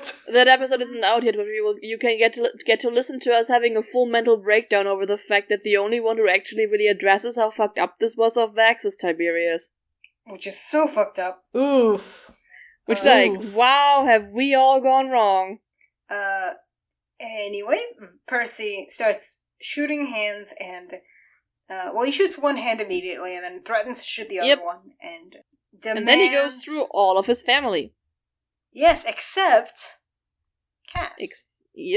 Except Cassandra. I also adore. He makes a... Yeah. Do you think he had, like, an inkling? No, I think he knew. I think that, like, he thought for sure, like, if any of my siblings survived, it wouldn't have been Cass. He already saw her die. True. Oh, that way around, right. Yeah, and I think it's just, like, a moment of, like, rage and... He kind of gets cut off. Yeah. He kind of gets cut off, but... I wouldn't put it opposed to Percy to not ask the question there, just because he doesn't want to know the answer. That's what I was thinking. Yeah, it makes sense. To me, in my own head, I justified it as, like, Percy doesn't need to know, doesn't need to ask about Cass. That's the one he saw get shot. It's the other ones he's not so sure about. Yeah. That makes sense. But, yeah, it also makes sense he just doesn't really want to know, and he's already kind of rushing. He kind of... He messes up Johanna de Lolo. No, Ludwig de Lolo, I think. Ludwig de Lolo. Johanna de Lolo, he says very nicely. Mm-hmm. He makes a point to make the Johanna sound like... It's actually Johanna, not Johanna, but, well... Johanna. Okay. He says it's Johanna not Joanna, with a long A, but it's actually... It's not Joanna. It's not Joanna, it's Johanna. It's technically like my German name, and I had a grandfather who would call me that when he was upset with me. Like, my first names are Jana, Alina. Alina is like a Spanish version of something else. And when he was mad at me, he would go, Johanna Helene! And like, woof. Woof. Like you're a princess. That's a princess name. Johanna Helena? Mm-hmm. That is. That is a very princessy name. So princessy. It's the princess version of my actual names, yes. Mm-hmm. But yeah, you can very much tell that he's rushing through the names. Yeah. Yeah. So, yeah. And then little Desmond is on the floor being like, they'll kill me! And Percy's like, no they won't, because I'll kill you first. Yes. And then break. And then we go on break. Does anything does anything notable happen in the break? Not really. We get the thank you for sharing with us your incredible art thing, and then we get like 12 pieces of art. It's like very short. It's cute, yeah. They go visit an 826 LA where they find out how the kids are taught creative writing, and then Matt does a brief dungeon mastering for some kids. There's a weird found footage thing of the Snuggle Lord at a bar in San Francisco, which is just about shouting out some donations and somebody who won something, but looks like it should have ended with somebody getting murdered right there. That's the Patreon version. Yeah. And then we are just back in the hole in the wall and watching the cast at the table, where Kid and Laura are hanging out and hugging, which is cute. Yeah. And it will never be weird to see the actual table. It's a bizarre. Never not weird. The fucking Last Supper table weirds me out just to think about. It's also just really, really weird that we are behind, like, see, like, the backside of like, the set wall. Yeah, we can see, like, the exposed guts. Yeah. Yes. Yeah. Everything about this feels extremely indecent. Yeah. Just cover up, please. Mm-hmm. Yeah, just it feels inappropriate to see Matt exposed like that. And we're back. Yeah. We're back. They announced some winner for a contest donation, something, and then Liam is like, real talk, the winner tonight here is me. Yeah. Because he didn't die yet. He did not die. True, and he got to play D&D with his friend. Yep. And then Marisha says it's been one of the most emotional nights of my life, and oh, the emotions. They are just beginning. Flashback to the Krakenfly. Anyway, that's just draining, but not emotional. To Tiberius, who's still lizard-brained and running to find Allura. Who doesn't have the tools to help him. Sniff her out for some reason. Yeah, he just sniffs now. It's fine. He sniffs her out, and he goes to her, and she does not have the tools to help him because the Greater Restoration is not a wizard spell. Sorry, buddy. He also tries to communicate telepathically through his Oh God, yes. Yeah, which no. Also, if he's feeble-minded, why does he think of Allura? That makes no sense. Because he's a crush on Allura. Yeah, but... why does he think, period? That's the question. That is the question. I'm trying to be as gentle as... I'm trying to be as reasonable as possible, because I know that, when Allura got feeble-minded, no spoilers for the whatever, but, when Allura gets feeble-minded, it is nice. It is cute how protective Kima is of her, and it's well, that doesn't bother me when it's Kima and Allura. But it certainly bothers me when it's Allura and Tiberius. When Raishan gets feeble-minded, she sure as hell doesn't do this. Nope, she's a good lizard. She does what lizards ought to do when they're feeble-minded, which is just start biting and scratching and being a little creep. And just I think goring that Percy. Tiberius also could have done to the Briarwoods, but he refused to run away. Yeah, he just ran away to save his own hide, which, as we have pointed out before, is one of his cardinal sins. Yeah, it also makes sense that, when he's reduced to his most, basic components, what he's left with is cowardice. Yeah, when he's reduced to his most basic instincts, his first instinct is not to protect his friends, but to protect himself. Yep. Which is okay for a character flaw, but if the party addresses it and then nothing changes, that's a different scenario. Yep. Yeah, well. Well, this is going on. Matt is like, you guys are currently too engrossed with Percy pinning a young boy to the ground. Which I will say, he did not say it was a young boy previously. He said it was a young man. Yeah. There's a difference. But at least it's not a mad child who's 5 years old. It might be a mad child for all we know. Hi, mister. Well, I'm 19 years old. Well, he cannot show us how old he is with his fingers anymore. Sorry, I'm having too much fun with this. Kid doesn't give a shit, and Kid meanwhile starts speaking in their Eastern European accents. Yeah, and this will persist. I think you can literally, track a lineage from Lilith directly to Jester.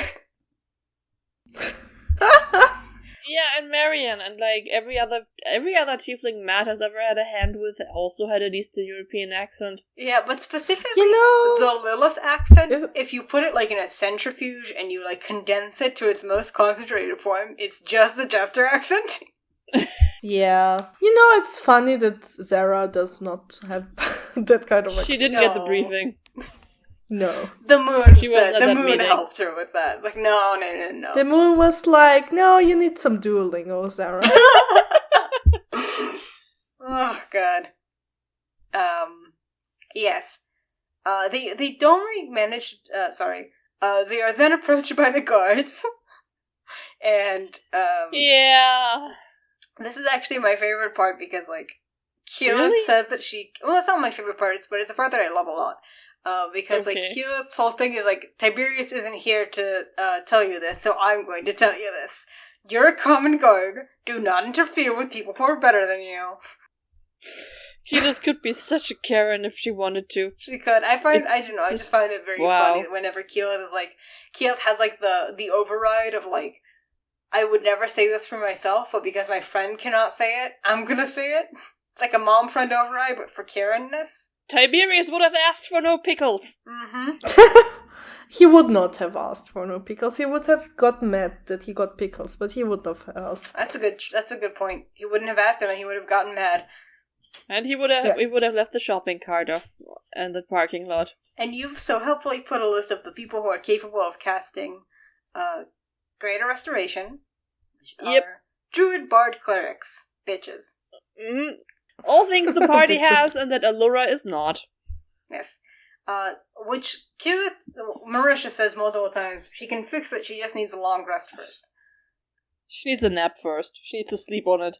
Anyway, Liam proceeds to flash everyone. Yeah, they think it's like a good point to show the guards that Vex has like bite marks on his neck, so both Liam and Laura start pulling down his shirt.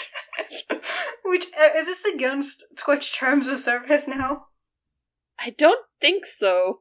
It's just feet, right? It's just feet and female-presenting nipples. Female-presenting nipples and non-female-presenting nipples of Finster, I suppose. Yeah. You know, Vex then proceeds to be very dramatic and wanting to see a priest that can help him with his disease, quotation marks, disease. With his man flu. Mm-hmm. And then the cleric later tells him to drink some orange juice and get some rest. Yeah. There's also hurts. You don't understand. He's just it hurts right now. He just wants to lie down. He's just very sick. He's just a sick little boy. He's just a sick little boy. A sick little bursty boy. Mm-hmm. Yeah, all of that. And he didn't even get laid. There's also like one good joke I will grant Orion for this episode. Which half a good joke, because like Sam put him up for it. Yeah, because Sam goes, I've read about this. We bury him underground for 5 days and 5 nights and all will be better. And then Orion is like, that's kimchi. Either way, you'll be delicious. And then... Yes. Lilith hits on Keyleth. Keyleth says, oh, that's a pretty name. And she's like, oh, you're pretty. And it's like, Which is, again, people focused on the wrong crack shit, because Keyleth likes Lilith a lot. That is so true. Mm-hmm. Tragic. We get a quick pop-in of Lilith's troubles of like she has like a dramatic mark on her boobs. Mm-hmm. she gets like an eye mark on her boobs, which is like she's like, guys, should I go see a doctor? Yeah. I like to think this is fine. I like to think this is how you've been like banned by Twitch for showing boobs. Just like a big eye mark appears on your boobs and it's like Twitch has been banned. Twitch banned.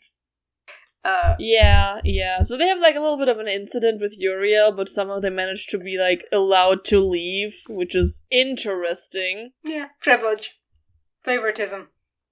Sure, maybe. Yeah. They sure did kill a guard. Yeah, but it was just Steve. It was just Steve. Yeah. He's late anyway. And now he'll be late forever. Mostly they're upset because they scared away the Briarwoods. Yeah. Which are very rude of them. And Aurelia's like, no, Briarwoods, you're so sexy, don't leave. And I'm pretty sure at this point you're sort of like, Q turns into a big, beautiful horse and like... Yes! Gets like 3 people on her back somehow. Uh-huh. Vex is way too excited to be riding her. Yeah. Yeah, and then, like, Lilith transfers into the maidservant and does her amazing performance of, like, ripped dresses and heaving bosoms. Oh my, I'm getting the vapors.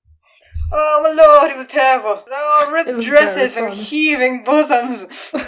I mean, my favorite part about this is how into it Travis is. Yeah.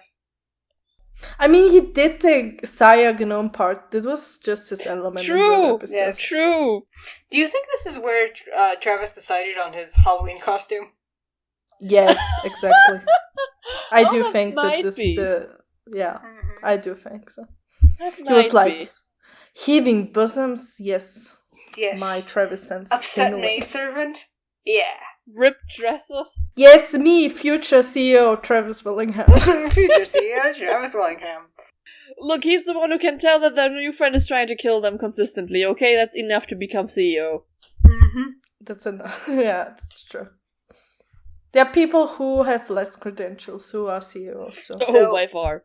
Vax, and Tiberius, somehow, I don't fully understand how they fit 3 people, one of them a dragonborn on Keel. She must be a very technically big horse. also their new prisoner is also on the horse or something. She must be a really big horse. You know, they're like gigantous horses, so I just assume Killif is like a really, really big horse. Fun fact. Really big horse. Fun fact, there is a myth around a local church of like, the saint this church was named after before it turned Protestant because of betrayal. There was actually a story about a horse carrying 4 boys into town, and there are pictures of this horse being very long. Wow, long horse. It's part of a local church. I might take you there, darling sweetheart, duck of my life. Please do. Anyway, so they take him to church. Take him to the Temple of Sarenrae, where he can expose himself more. Yes. To a priest who basically tells him to stop being dramatic. It's just like, he's much more upset about Tiberius, and it's like, oh, this will cost a lot of money, you know, we can fix it, and he fixes Tiberius up.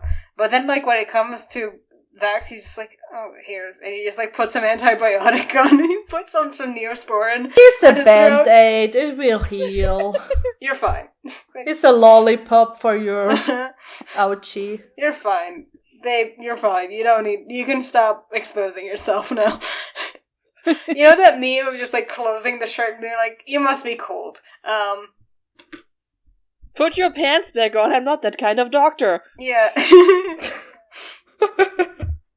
Yeah. This priest is somehow named Tristan, which is, okay, cool. Cool priest name. Tristan, the priest. I always forget, by the way, that this whole thing happens in the middle of 2 fight scenes.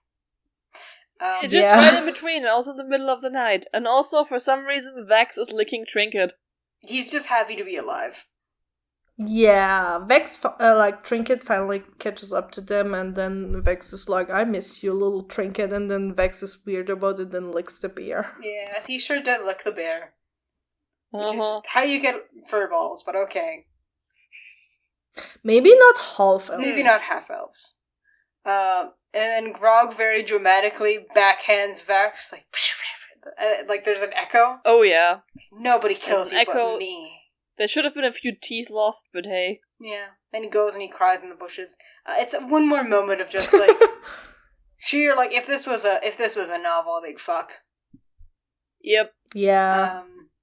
Yeah. But they don't have much time to fuck because they're then ambushed by Lilith's plot. That's a great way to phrase it. I mean, it's literally what happens. Just, hello, the guest has a plot to resolve. Yeah. Let us be here for an underwhelming 2 rounds of combat. I have actually researched Lilith as in preparation to this episode. You're getting in character, that's great. Yeah. Because I have not, remembered what was up with her backstory, and apparently she has, 3 evil sisters who are, super terrorizing and live in a magic castle where they do, weird blood rituals. They weirdly do, historical vampire shit where they just abduct local children into their castle for their rituals. But they are all warlocks and not, vampires. Yeah. Unlike her, who's a wizard and also a necromancer. But she's a illusionist. Yeah, no, right, she's a wizard. Yeah, but she does illusions do necromancy. She does animate dead, but... Yes, it's true, but, her profession is technically not necromancy. It's fine. Technically. But yeah, and apparently, she, finds a child in a secret room and then, hides it from her sisters, and then, tries to run away with the child, and then, goes into the Feywild, and from the Feywild goes into Taldora, and then catches up with Zara, and Zara tells her about Vox Machina, and then she tries to find Vox Machina. What happened to the child? She has to have some extremely, extremely fast traveling methods. I have no idea what happened to the child. summary I read about this did not include the child anymore after. The child is just probably in the Feywild or something. That child is now Fern's grandmother. It's like somebody describing a dream. Like, I ran from, and I had a child, and like, we went into the Feywild, and I left the child, and then I went there, and what happened to the child? I don't remember. I was in Iman, and I was like, oh, I guess I should become a maidservant. Yeah. And then I met Vox Machina. Yeah, like, I'm still, what baffles me most about this is when she would have had time to talk to Zara, because it's been like 3 days. Yeah. I know, a week. Like, they had a week to prepare for this. 3 days. But, it's been 10 days. Yeah, it's not quite sure if he just knew about Vox Machina and decided to, like, hang out the castle because she knew that they would come along at some point. So, who knows how long she has been a servant there. Yeah, well, whatever. So they have this really, really underwhelming combat where Lilith finally gets to successfully cast spells, but, like, the main threat, the broker himself, is literally put out within 1 round of combat. Yeah.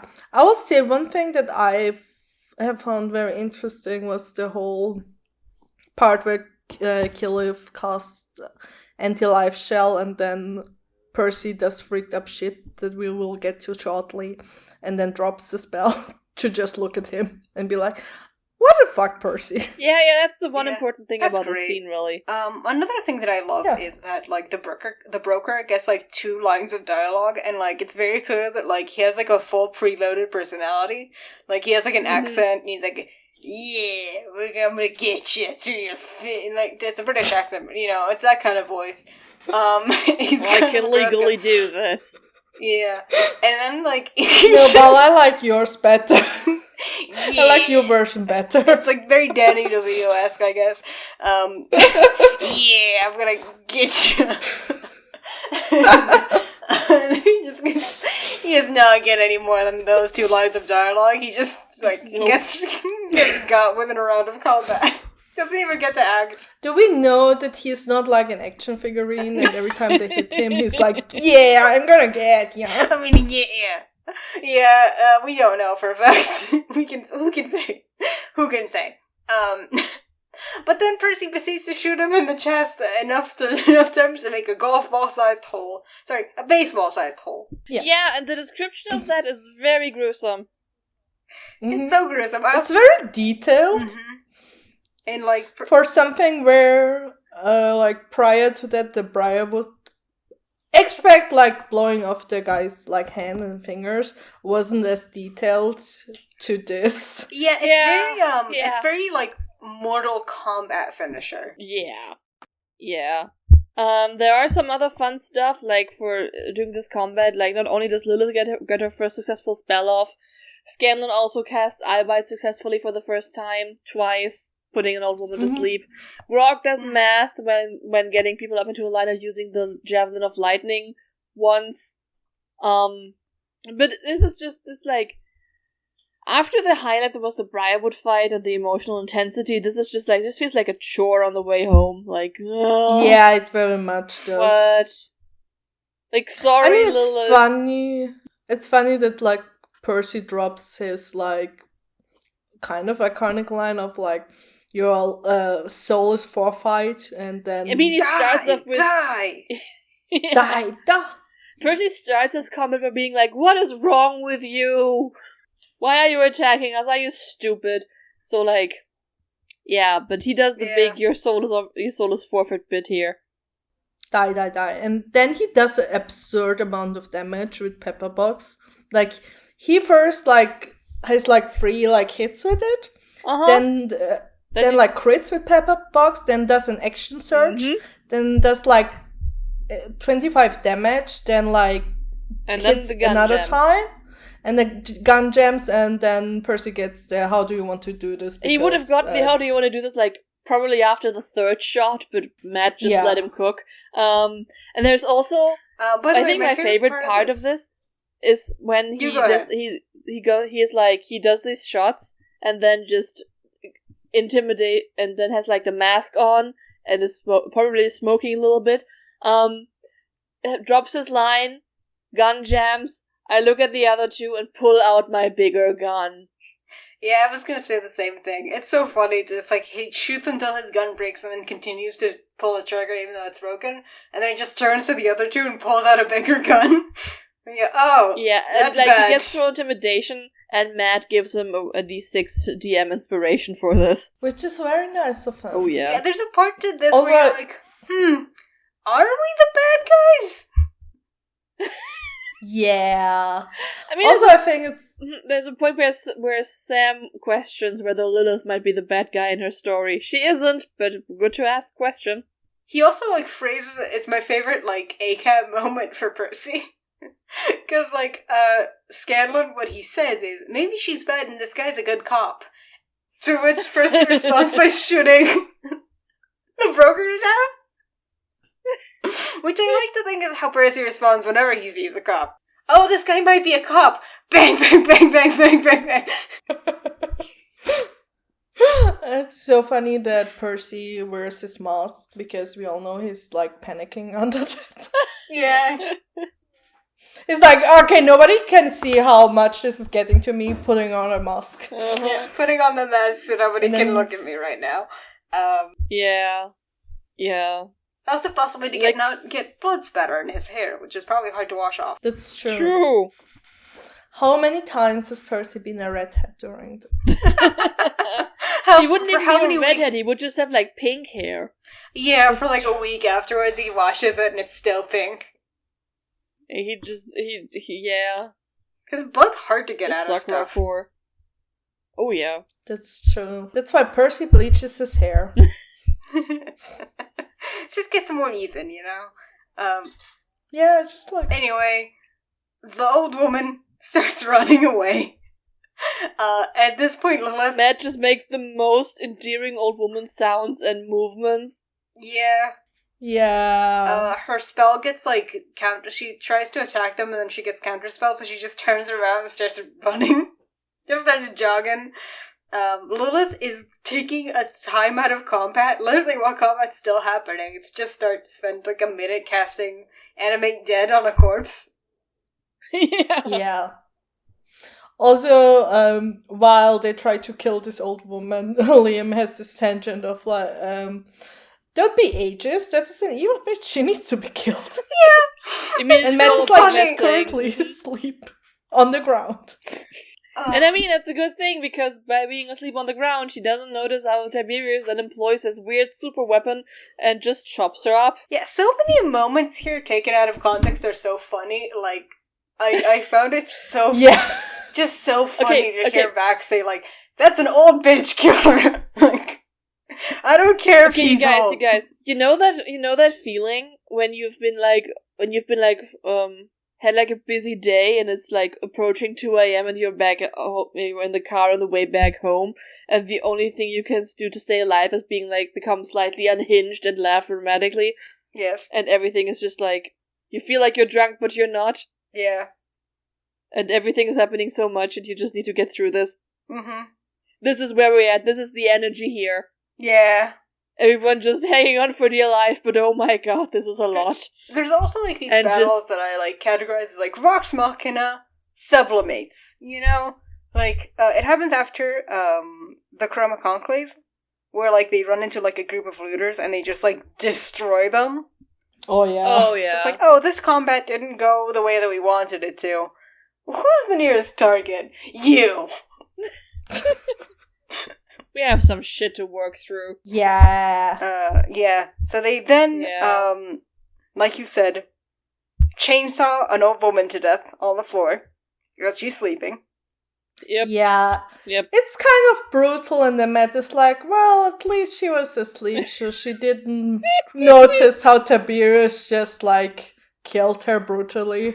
And the fact that he gets away with this episode without Matt being is this how this weapon would work? It kind of tells you that this is going to come back to bite them in the next one. Yes.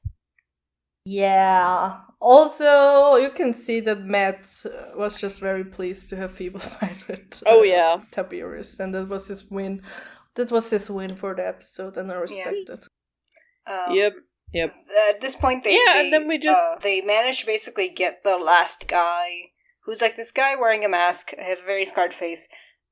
They kind of like get him to give up. Essentially, he asks them to kill him. They say no. More punishment to keep you alive. This is how you survive the encounters. Just ask them to kill you. Yeah. Reverse psychology, your survival. And they go, no, you want to die, and so we will keep you alive.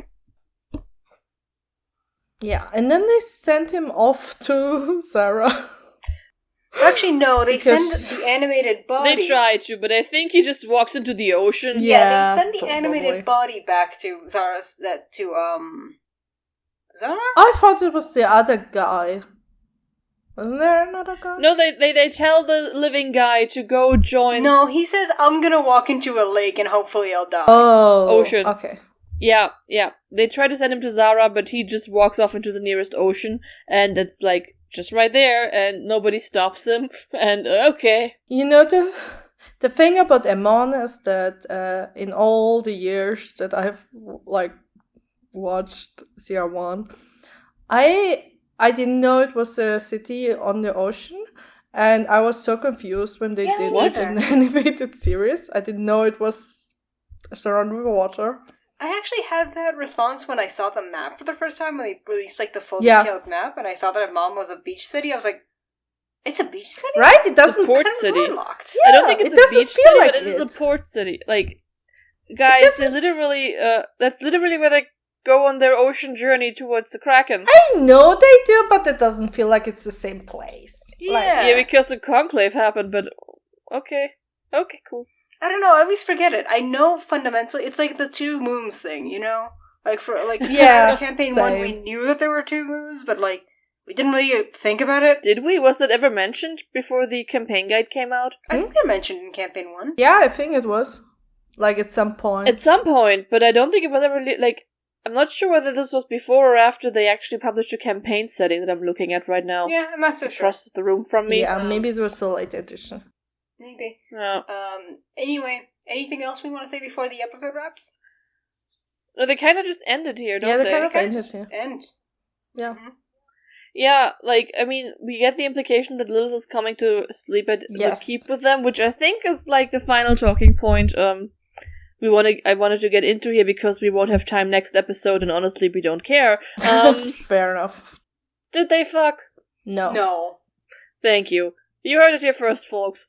And I want to say I went back to, because some people say, like, oh, Taliesin confirmed it, and I went back to the... He did not. He did not. I went back to that episode of Vox Machina, and he said that he saw the ship around, and was like, no, and then he was like, maybe, like, just as a concept, and not because they fucked or didn't fuck, so... Yeah. Taliesin very specifically did not confirm nor deny because he thinks it's funny that we fight about it. Exactly. Like he does. That's why Kit Bus also wasn't allowed to say anything. Like, remember when she was like, I mean, I was also there at 4 a.m. For a Vox Machina episode, just on a screen on the wall, and got asked questions, and she was specifically not allowed to talk about whether Lilith and Percy had a thing. So fair. Which I honestly honestly, like, I kind of wish you could just say no, because, like, I know it's funny, stupid, but, like, it does make me sad. And here's the thing, not to spoil, like, next episode or anything, but, like, Percy was not in the mental state to have had anything with anyone. He, like, locked himself into a room and started tinkering in his, like, weird sort of vengeance trip, and, like, mental breakdown, and, like, probably did, like, not sleep well that night after he has done his fucked up shit, so... If he slept at all. Yeah. If he slept at all. Yeah, no. Percy was not up to doing anything. Nope. And Taliesin is just being a troll. Exactly. You heard it here, I also think folks. that, like... I think that, like...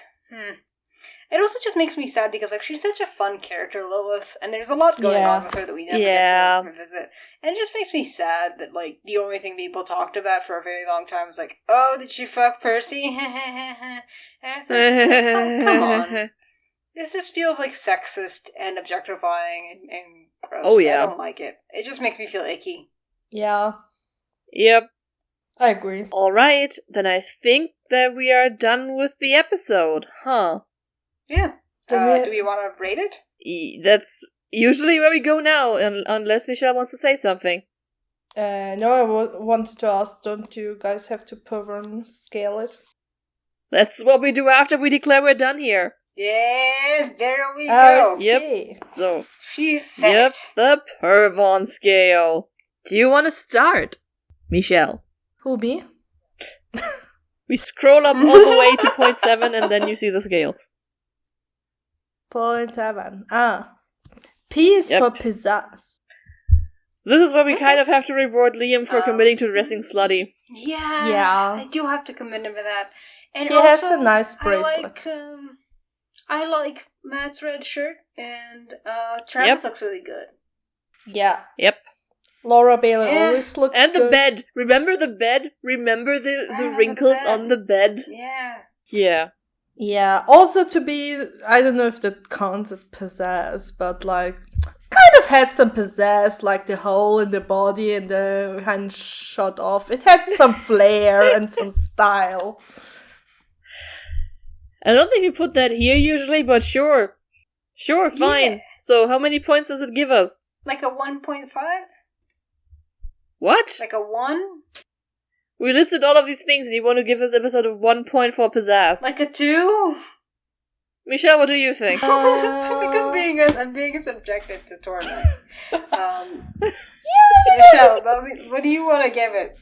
I'm trying to think of like different episodes and like a scale. I will say 2.5. Just because the Brywoods were very sexy in this and... Not 2. Yeah, 2. Fine. So a 2.5 it is. Whoa! I'm being unfairly biased against because I don't think the Black Henley is sexy because my dad wears a shirt just like it. Yeah, you are excused from this. But you do have to admit that this man came prepared, and he also took off a lot of this shirt. He also wore a slutty bracelet. That's true. If we really wanted to conspire against him, we would be speaking a different language. You still might. 2. Which we can all do anytime, Bällchen. 2.5 it is. We can go. Why don't you tell us what the second letter in Purvan is? The U, my dear, is for uncomfortableness. What do you want to give this for uncomfortableness? There's a couple of uncomfortable things. Such as? Like killing an old woman with a chainsaw. True, yeah. Okay. Killing a civilian, also something. But the thing is, we lose like the plot of what these categories are supposed to be all the time, because both of these things do have repercussions, and like this is like bad thing in the narrative that is supposed to be bad. Where when I think of the uncomfortableness, it's usually like the horrorphobic language which I didn't use this episode, or misgendering or stuff like that. Yeah, I mean, they did not remember what Sika Zoom's name was. Does that count? Yeah, a little bit. Well, what do you want to rate it, Jana? I don't know. Do you have a number, my dear darling? I don't know. Last time I gave a number, I got shot down.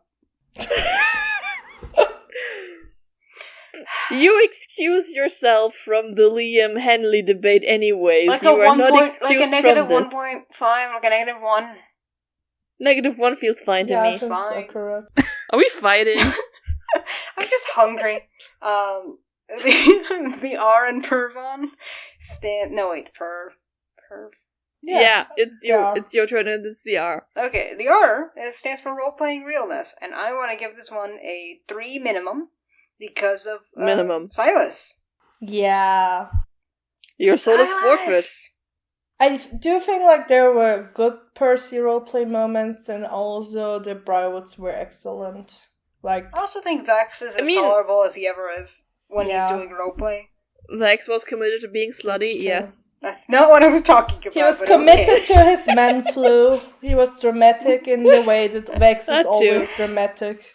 I was talking about his I'm about to die speech. Oh. That too. That was nice. Ish. Okay. That was okay. Jeez. Do we like 3? 3's good? I'd go higher. 3.5? 4? Fine! I guess. You said at least 3. Like, do you feel strongly about this? No. Don't be like that. I'm a child of divorce. I can't deal with conflict. It's fine. It's a 3.5. Can point at 3. Don't say it's You fine. said at least 3, and I was like, okay, 3 is fine, but if you want more about... I thought 3 is the bottom, and we all agreed on Yeah. that. 3.5 it is. Okay. The V is for vexiness. Whew. I mean, like, there isn't that many vaccines on this. I mean, there's a really good one. Yeah, and she did crit 2 times, and that was a great moment. Her part in the combat was excellent. Her, like, she kind of really got to dig her teeth into the whole being scared for her brother thing. Yeah. But also... So what do you think? I think everyone is now afraid to say a number. No, I want to hear Michelle say a number. I think... Michelle, say a number. Like... I would, like, spontaneously, I would say, like, 1. Okay, 1's pretty good. Because, like, there was some vex parts, but she wasn't really there. That sounds really fair. Yeah. Do you agree with that, Jana? A 1? A 1? Do you want to go higher? Lower? If you both agree with a 1, I'm gonna go with a 1. That's not what we're asking, Jana. Yeah. I'd like to go higher, Then, but like a 1.5? But you already decide? No, Okay. I can give it a 1.5. Like, Okay, 1.5. it was... Okay. You guys wanted me to say a number. It wasn't like, this is the number we have to take. Yeah. The A is for action. There was a lot of action. There was a lot of action. Some of it was even fun, but the second part was very draining, and the only thing that made that fun was everyone trying new shit and Bill Percy. That's Yeah, true. okay, I agree. I agree. Okay, yeah, no, there are really, really good parts of action in the beginning. So I have to say, I rate action always the way of, like, if I watch the episode, how willing am I to skip through the combat? And because for me... That's a good measurement. Yeah, for me, the Palm Ultimate episodes, there were only 2 fights in the History of Critical Role 1 that I didn't skip through at least once.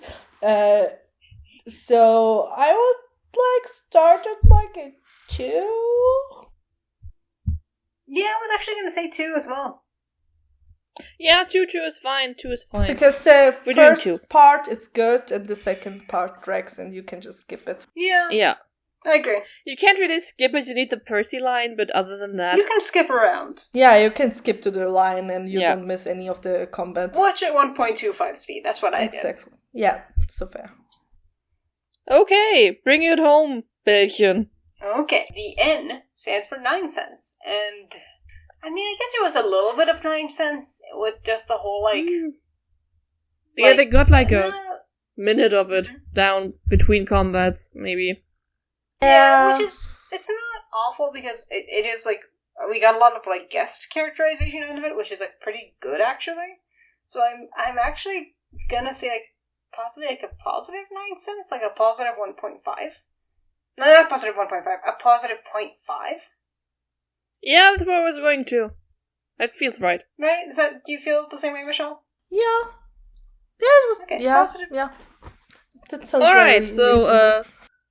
so we are at a, 5, 6, 8, 10, 9. This episode gets 9 points total. Okay, that's pretty good. Yeah. Yep. I mean, We have gotten into the meat of things. Things are going to get, things are not going to get really bad before they get good. Yeah. But then, they get good afterwards? Yeah, unfortunately we can't skip next episode because we're already basically skipping episode 27. Yeah. The next episode is going to be another double feature. Is that the cow one? It's the cow Yep. one. Which has cancel high culture and cows. It has its high moments, but it's on the whole very It's skippable. overhyped. It's just it's one of those episodes that is clearly an anime filler. episode. Yes! This is what you put on the anime OVA. The A side of that is making a fried egg 20,000 times over. The B side is just cows. Yeah, I was gonna say it reminds me of like a made-for-TV movie, but anime filler is actually pretty good way to say it. It's just non-essential to the plot. It's funny, it's shenanigans, and half of the characters are missing, and this makes it always a thing of like, this is a filler. Yeah, and the characterization isn't quite right, but it's like close enough. We paused this highly intense plot to try and look under somebody's mask for 30 minutes. Yeah. Yeah. So yeah, I agree. Eat some nice curry, find some bees that can smell people. But on the whole, this episode was very fun. Somebody's trying to bomb... No, wait. On the whole, this episode was very fun. It was very fun to record with you, Michelle. Yes! Yay! Thank you for joining us. Thanks for being here, Michelle. Thank you. Thanks for doing our art. Always. Thanks for inviting me. Yeah. And if you need art, you should go and commission Michelle, because she makes really, really good art, and she goes above and beyond. You could find her as Lulafia or Turu on the Twitter and the Tumblr, and in the links we post down there. So thank you, Lulafia, for our art. Thank you to Current Sun for our music. Happy birthday to Christine, who won't be listening. Thank you, dear listener, for sticking with us. If you would like to see the notes we've been all fiddling with during all of this, or want to hear our insane deranged conversations before, during, and after, or just support us for other neat perks, you can check out our Patreon. I'll watch. They're very funny and very good, and you all should just like give a little money to those guys and just get this like nice perks. Like, damn, such a good deal. We've actually managed to put one episode early. Maybe we'll do it again. Who can say? Thank you. Yeah, when somebody paid us $5 a month, we actually did have meaningful early access sometimes. Yeah. So maybe do it again. Maybe we'll manage it again. Yep. Motivate us. What is our opinion for this episode? I think if you wait for a guy to get out of the closet, but he takes forever because he's very into Vampire King, you maybe should reconsider your profession. You know what? This is beautiful. We're keeping it. Yeah, fair enough. Thank you for that contribution. Mm-hmm. This can take us ages to get something. Yes. So thank you very much for listening. We'll see you next week. Or 2 weeks from now, I guess. Hopefully. Knock on wood. For another double feature. And, yeah. The worst is yet to come. Alright. Love you all. Bye.